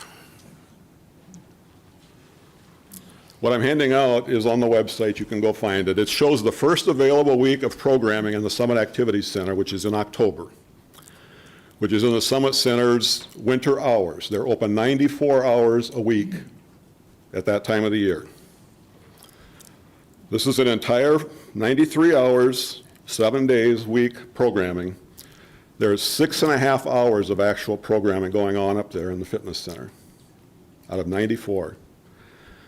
There's 2 water aerobics classes on there too, if you go look at it. There's only 2 water classes in the pool that whole week as well. So the 9 commissioners, you now just own this. I'll pick on Mason. You don't own Move with Mason anymore. You're the owner of the Summit Activity Center, Mason. Okay? Are you satisfied with the effort that's been put into that facility, into your business? Are you maximizing your return on that business? I don't want answers. No, don't. That's rhetorical, right? No answers, no comments. I just want you to ponder these 2 questions in your mind before you make your decisions. Are you satisfied with the level of experience that's in the facility? Who's working, who's scheduling, who's maintaining all of it? Third, are you happy with the marketing? Are you getting your message out, what your business is supplying, to everybody in this region so they know at least what's available to them, whether they choose to join or not? And your programming, are you offering customers what they want? Do you have things for them to do? Do you have classes? Do you have schedules? Do you have events? You all step back and take a look at that as your very own business that pays your mortgage, your car, your kids' education. Are you satisfied with the way it's being run? Are you giving it its maximum opportunity to succeed? And I'll answer it. It's pretty obvious that that's not what's going on up there. It can be a lot better. So I am going to piggyback off what the gentleman from Crofton said last Monday night. I tried to make your name out on the video. Vince. Are you Vince Janis? Yes. Thank you. He graciously came up here last Monday, 20 years on a YMC board in Waterloo, Iowa. They were ready to foreclose it when he started. They had $1.5 million in the bank when he left it. He now lives in Crofton, and he's a member of the Summit Center. And he most graciously offered the city last week to serve on a citizens committee to help redevelop the Summit Center, Summit Activity Center. Now, I have 30 plus years of business management experience as well. I sat in the city commissioner seat for 6 years. I was on the Parks Board for 2 before that. I have an excellent working relationship with all of the city staff, and I would be more than happy to be a part of this committee as well to help redevelop and energize the Summit Activity Center again. It's what it's going to take. You can doom and gloom it to death. That's not going to fix things. If you're willing to get a committee together that will go in and look at it with some expertise, you're not afraid to make some changes, you're not afraid to think outside of the box. The previous 30 years of experience I have is this is an opportunity. This is not a doom and gloom, kill it scenario. So I'm going to leave it at that. There's 400 plus signatures on petitions. There's well over 125 people the last 2 Mondays here to talk to the commission about this. So you've definitely got the attention of the city, and I think you've heard definitely what the city's thoughts are on it. So I will leave it with the fact that this many people and signatures and everybody involved just would like you not to walk away from a Yankton's opportunity. It's here. This isn't a vote on whether a project's going to continue or not. You own it, it's here, it's built, it's open, it's got classes, it's got staff, it's got members. It's worth a year or 2 of trying different tactics to save it than it is to just write it off tonight or next Monday night. And that's all we're asking from you at this point. Thank you.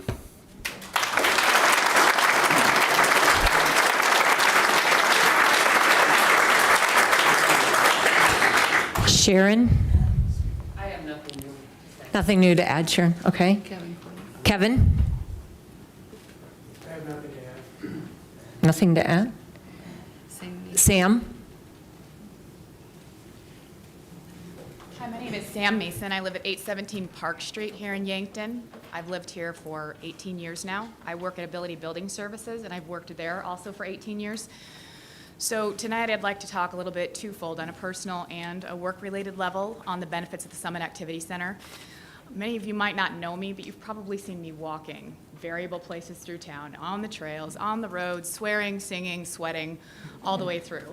And in the wintertime, when it's cold or when it's rainy, I also go to different gyms here in town. I have experienced just about every gym here in town, which makes me a little bit of a self-proclaimed expert. And I would like to tell you the benefit of the Summit Center that I don't see at other gyms. The indoor track, you can argue there's also one at the Mount Marty gym, which if you're a Great Life member, you can access. However, if you have ever tried to walk while they are doing track practice, that's not happening, because not only are those kids going to run you over, but the coach kind of gets cross and you got to kind of argue with him a little bit in order to be able to use it. So if you are anybody with any kind of a physical disability, or you are just starting out at a gym or starting a health journey because you have discovered that the cost of being unhealthy is much more pricey than the cost of a gym membership, you're not going to be able to access that track. It's also not open all the hours that the Summit Center track is open.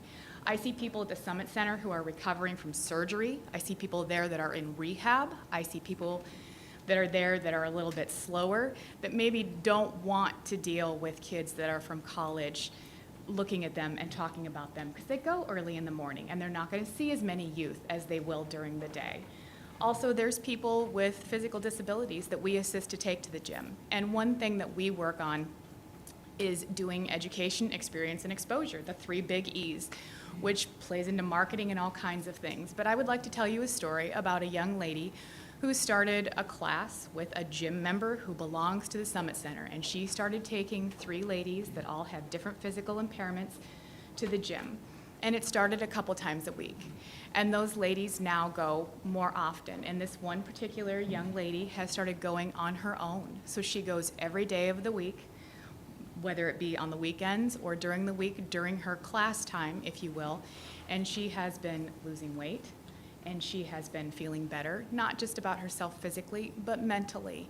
And that's something that has been an activity that has been available forever, we thought, to her at the Summit Activity Center. And there's several other people that we work with that also would like to start utilizing the Summit Center. And they get experience and education by going and purchasing a punch card, because it's not always feasible for people with a very limited income to be able to purchase a membership. But once they do that and they find value in it, then they're willing to be able to look at budgeting more appropriately to be able to create a membership opportunity, which is something that would not be available if not for the Summit Center. So I appreciate the rock and hard place that you guys are in right now, and I thank you for the time that you've given the people in the community to talk and express about what the Summit Center means to them.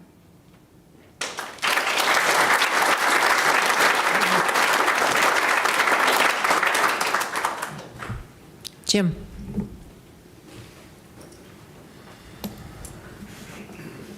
Hi, Jim Fitzgerald from Yankton.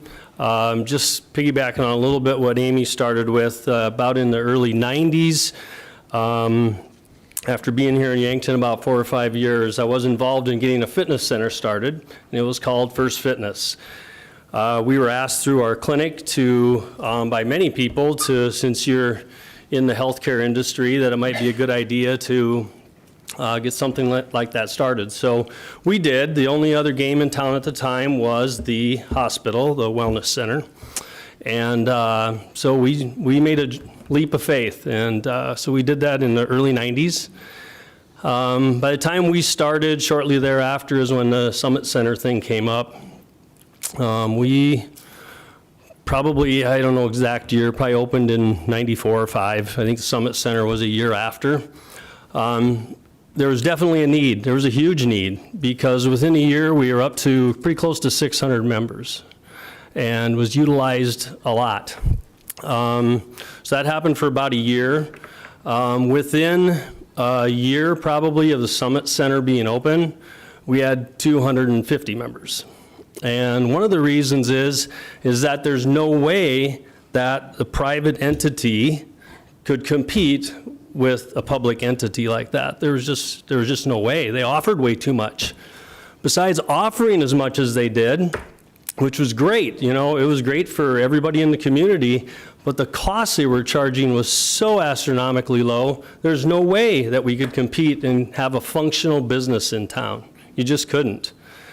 So We kept it going for almost another 10 years, maybe a little more.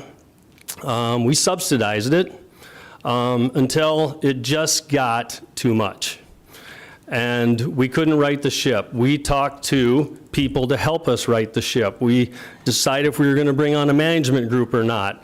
Some of them said, well, you know, you have two public entities in town. One's the hospital, of course, but and so anyway, we just decided it was enough. And talk about emotions. I mean, we were attached to a lot of those members and the staff. We had a lot of staff. And it was tough, and it was emotional. But eventually, I'll bet you, everybody found another place to work out. And I'm not saying that, you know, your decision is easy and it should all be financial. That's not the case. But at some point, I just think the ship has to be righted in a better direction than what it is if you're going to make that decision to keep it open. So, and so my opinion is we want to also, it's just hard when a public entity is competing with private enterprise. So keep that in mind. Thanks.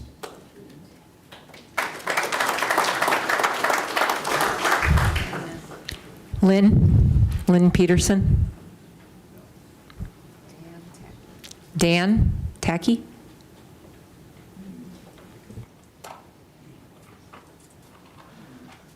Hi, I'm Dan Tacky. I'm from Yankton, 4308 East Highway 50, 660-9184. Anyway, I want to tell you that I found out about it 2 days ago, and it was a surprise. I had no idea that it was in the red. But I want to thank the staff at the Summit Center. And I want to thank Yankton for having the facility. It is truly a great facility. I go up there and I go swimming, and I pay whatever the rate is. I think it's a steel, and I just do my swimming exercise, and I love it. And as I'm doing the laps, I go, why isn't every lane full? Jeez, this is great, you know. Just like that guy that tips over on TV and he says, I feel great, you know.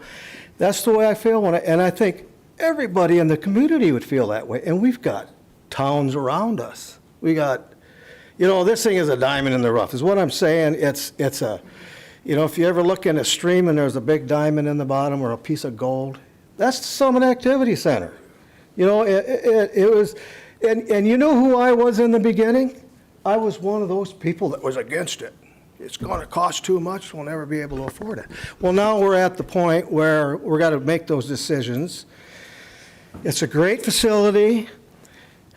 I mean, if we could keep it open and if we could get some private enterprise with some great ideas in there, I would be all for that too. Because it is way underutilized. We could have WNAX competing against KYNT, you know, in a weightlifting contest. You know, we could have all kinds of promotions, is what I'm saying, and events and things that go on that bring communities. And if COVID is anything that's going to prove that we need it more than anything, it's for our health. There is nothing more important than our health. The older I get, the more I realize that. This, you know, everybody's so gloom and doom because we had COVID, we got to shut it down. Wow, poor me, you know. No, we need to keep it open and promote it and get more people up there. Yankton needs to be more healthier. That's all I got.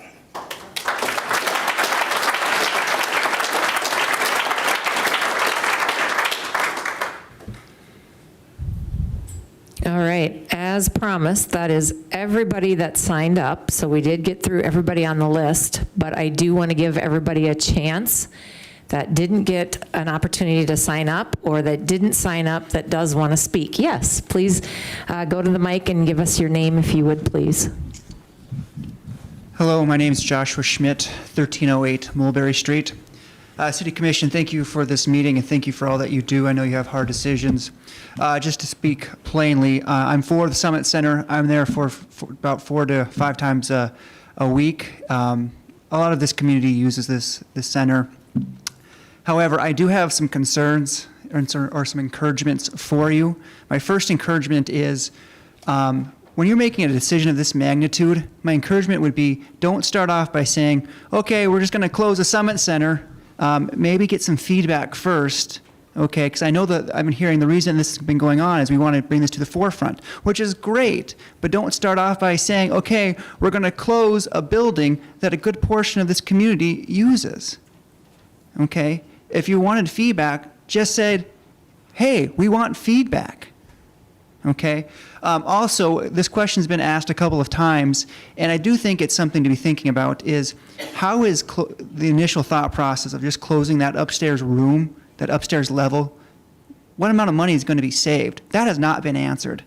And that was the initial justification for this, but nobody on this committee has answered that question, and that's been asked a couple of times.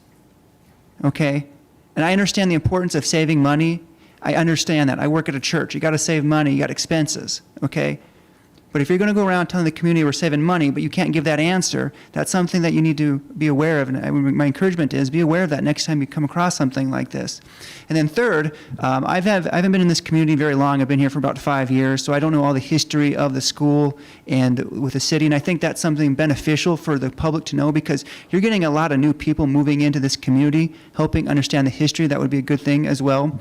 But also hearing some of the stats or some of the information I hear tonight with Great Life, it does sound like the city needs to relook at that deal with Great Life. It sounds like we're getting the wrong end of the deal on that one. So again, thank you for all that you do. I greatly appreciate it.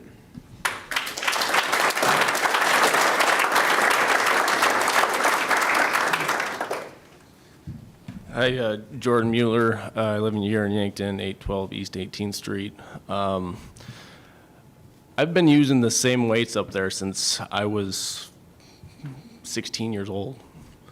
So yes, the advertising, it's way needed, but what are we advertising? We got all this competition come in. Mayor talked about competition. We got the same product that we've had for 20 years. And you got these new companies coming in. Yeah, they're more expensive, but they got new product. And if we're not doing anything to improve it, what are we going to advertise? And then to touch on what's already been talked about, saving money and shutting that upstairs part down, you're going to save a little bit of money, but you're going to lose way more because off the top of my head, I would just guess 60% of your clients would leave because that's what they're there for. There's more people up at the weight room than there is in the pool and in the basketball gym, as far as I can tell. So thank you guys. I'm not envious of your decision, and thank you.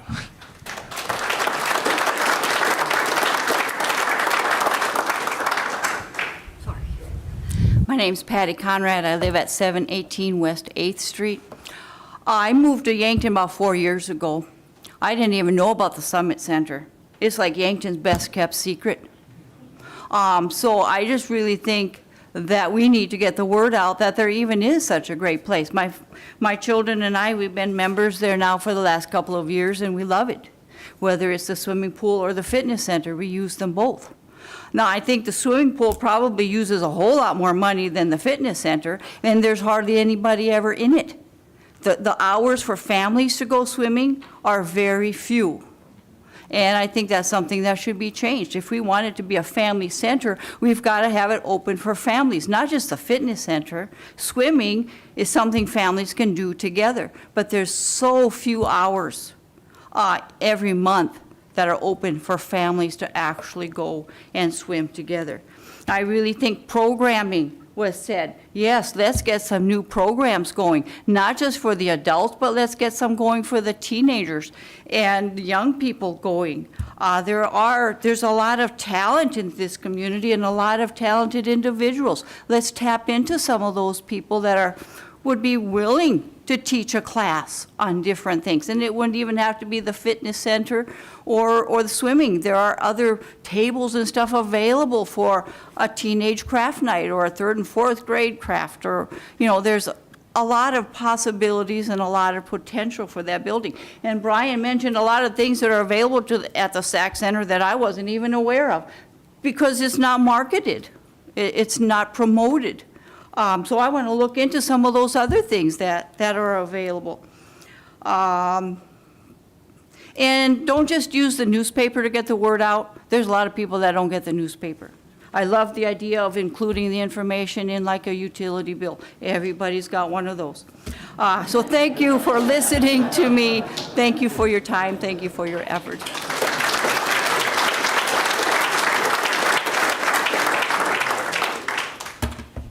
Good evening. I'm Cody Kneifel. I'm at 1107 Pask Court here in Yankton.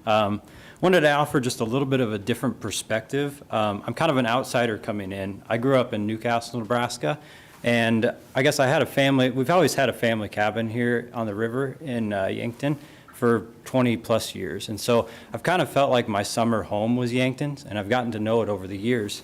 I've also moved around a lot as well with college and work, and the company I work for is actually based out of Omaha.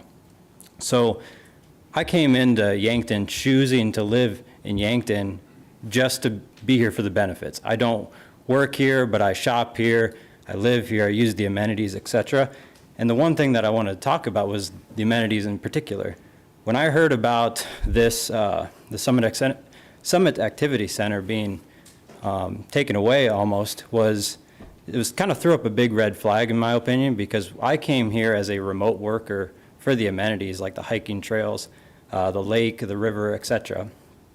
And I guess in my opinion, I manage a fairly big team, and my whole team is remote workers, and I give them the option to choose where they want to live. And if they choose to live where they live because of the amenities there, it doesn't mean that we need to start up an office there. It's because they want to live in an area for that reason. And so one of the things that I kind of felt like was when I moved here, the first check I wrote was to the Summit Activity Center, because fitness is a big part of my life. And so, I mean, my workers that I manage, they feel the same way. But it feels like the red flag that got thrown up is if amenities like this are starting to get taken away, what is supposed to bring young adults like myself into communities? We don't have that many grocery stores. We don't have that many shopping centers. We don't have a movie theater anymore, etc. And so it's a little bit difficult for me to see that light on the horizon, for lack of a better term, is that if we are going to take away amenities, what is going to bring people into these communities?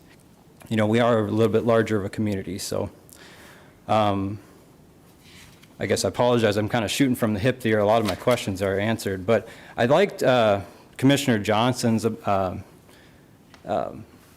statement about the emotional infrastructure. I'm part of the early morning crew that goes up there, and I go with the intent of working out for an hour and a half or so before work. And what always gets me is that I do get stopped for about 30 to 45 minutes in there where I am talking to the people up there. And it's more than just a gym. It is a community center that we go and talk. It's where we meet people.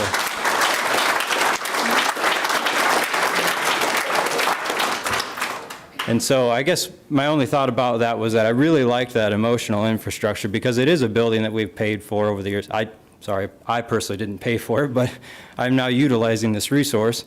But I did appreciate that analogy there, because to me it is more about the community aspect of it than it is a big gym. You know, I've moved around a lot. I travel the world, and the corporation gyms I've tried, but this community gym is where we're really shining at. So I guess that's all I had. Thank you very much.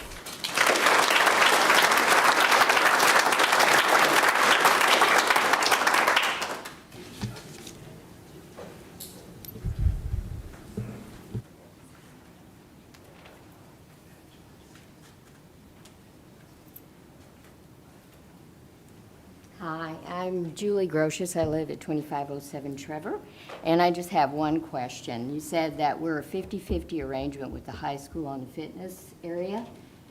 Is the high school not going to be allowed to use the fitness area as well?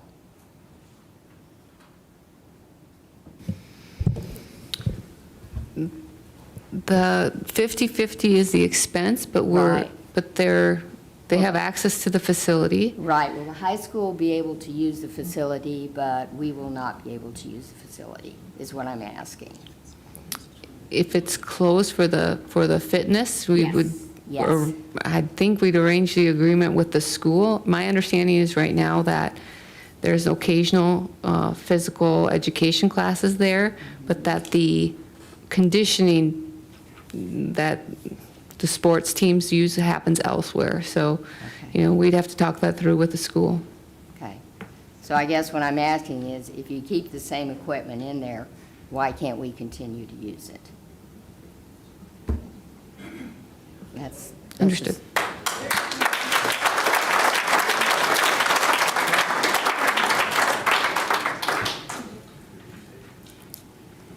Would anybody else from the public like to address the commission tonight?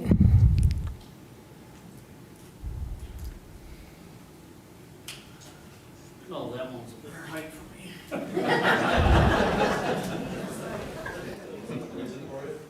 Please. Scotty Barman, KYNT. A lot of people have been talking about they are not promoting it. They could probably do better, but listen to any one of the 4 stations that we have, and you'll hear it. At least a basic commercial, right? And a little extra history. I remember when this whole thing came about, not directly, because, let's see, about 96, I was probably in the middle of the Indian Ocean, so, but I do remember having to hear from my father how he had to move his classroom from what's now the middle school to what's now the high school. Many of you probably have either had my dad or had children that had my dad. He started teaching, his first parent-teacher conference involved Adam and Eve. So, so there are a lot more efforts that can be done, I'm sure, to better utilize the facility, advertise it, get people known about what's there. I was shocked when I asked the question about strength and conditioning for the high school that they go to Mount Marty now. Okay. So I think this is a great opportunity to maintain something that a lot of people, while I was off playing around the world, put blood, sweat, and tears into. And I know how contentious the bond issues for the Summit Activity Center and the high school were, okay? And a little bit later tonight, if you visit KYNT Facebook page or website, you'll see the story I'll put up on this, okay? We've been covering this, and I think that the community is an integral part of this as well. We've heard several people with great experience that could help take steps to make sure it becomes a vibrant location in our city, like the Huther Aquatic Center has become in a short period of time. I can tell you from friends of mine from around the state, that in itself is a huge draw. The Summit Activity Center should be a huge draw as well. Our parks are a huge draw, So I think, sorry, I got enough hats to wear. I'm not going to throw my hat into this. I probably wouldn't be able to help a whole lot, but, sorry, Chief Foote, I'm sorry you had such strenuous 911 calls during this meeting, so.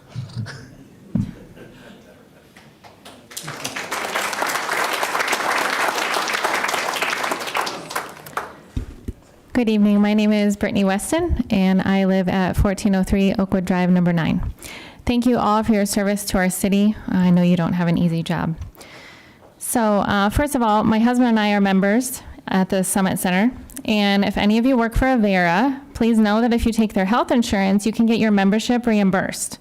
So that is one perk of, and the SAC has a very affordable membership, so we really appreciate that. But I have a question, Miss Leon. How do you say your last name, Leon?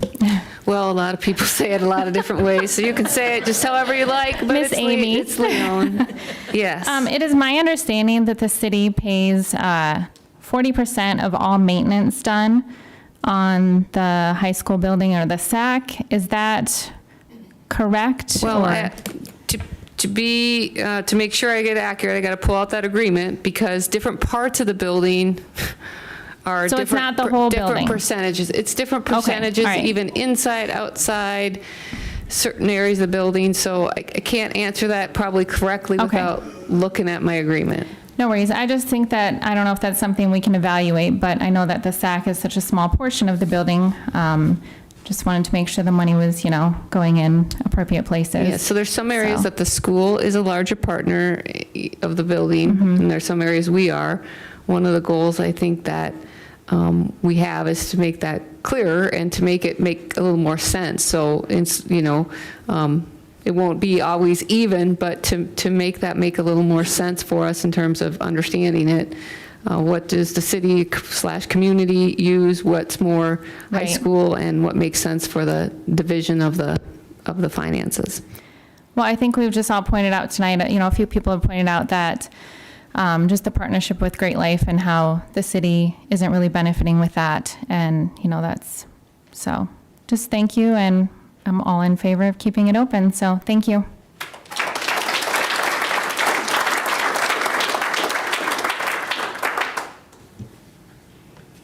Vince, you've been awfully quiet tonight.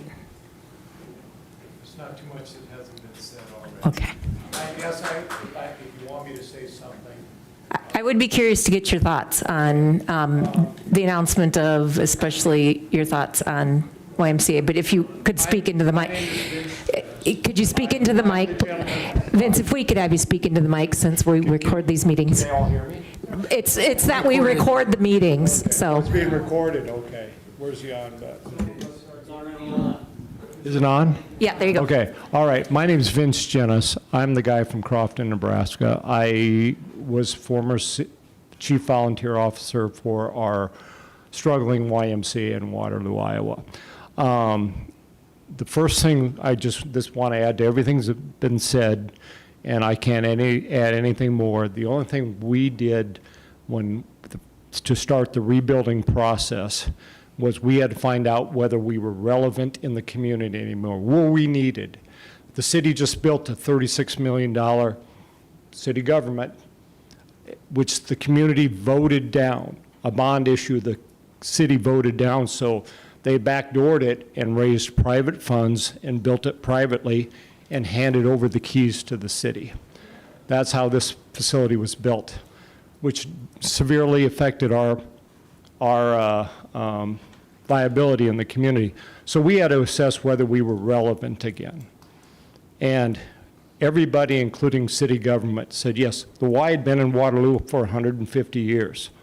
So it was one of the first organizations ever in the city. So we were there longer than John Deere. So were we still relevant? The answer was yes. The rest of it was move forward for us, because once we assessed our relevance, it was time to start looking at how do we move forward, and that's what we did. And that's what I'm hearing tonight is the Summit Center relevant? Is it needed in our community? Is it necessary in our community? And the answer I see is yes. And I don't think anybody in this room can say anything else. So it's time to push forward and not look back and do the right thing for the community. That's all I've got to say, okay?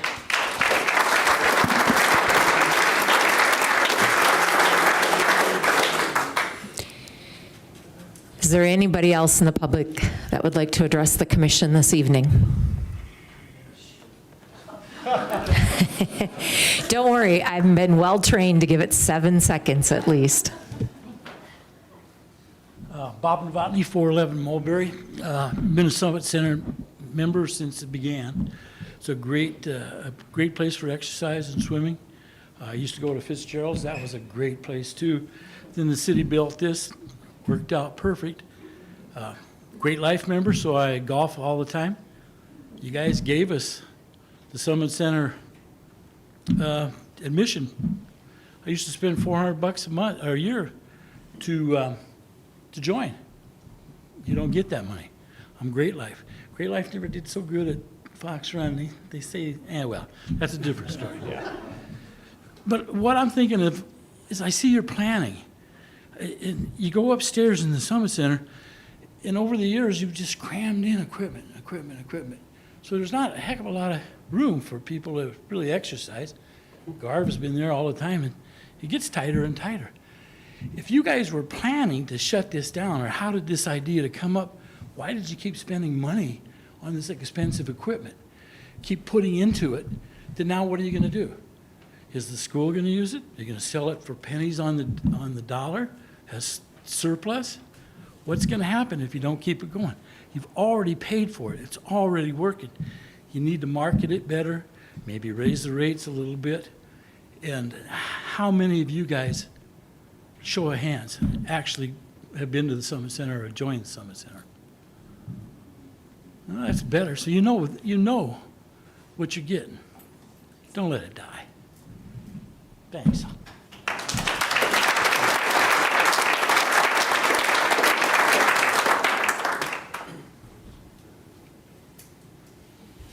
Anybody else in the public want to address the commission tonight?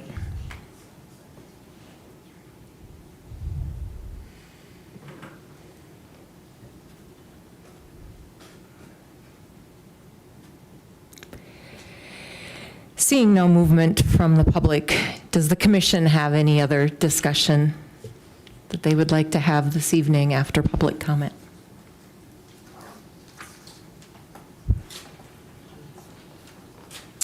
Seeing no microphones come on, the action in front of you tonight is to continue to operate the facility with investigating the opportunities to expand fitness and recreation programming with the assistance of outside agencies. Should you vote in favor of that, that will be the direction for the city moving forward after tonight.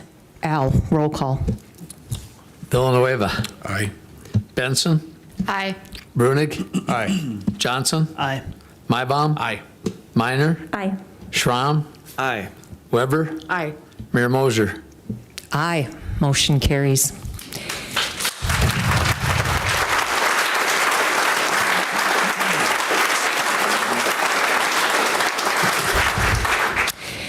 If I may take a minute here to thank all of you who are sitting here tonight, all of you that are in the public that didn't have the opportunity to be here tonight, those of you that took time to send an email or a note or a comment to others. It does matter. Sometimes you don't think that your voice is heard. It is. The time that you take to be here tonight, to speak to us, to speak to others, your voice matters, and it matters to us. That's why we do what we do. And I really appreciate it, and I speak on behalf of all the commissioners that are sitting here tonight. Thank you. Thank you for using your voice. Thank you for coming here to speak to us and to let us know what this facility means. And for those of you that are volunteering to help us to dig deep. This difficult decision tonight means that we have difficult decisions to make in the future, but it makes it a little bit easier to know that we have partners in our community that are going to be there with us to help do that. So with that in mind, I would ask those of you that have volunteered to want to work with us in partnering with us to see what else we can do there as far as programming, thoughts that you have for ideas as far as classes and programming or other activities that you would like to see being offered at the SAC, because as they say, it's just like raising a child. It takes a village. I would ask that you let us know. You can email commission@cityofyankton.org.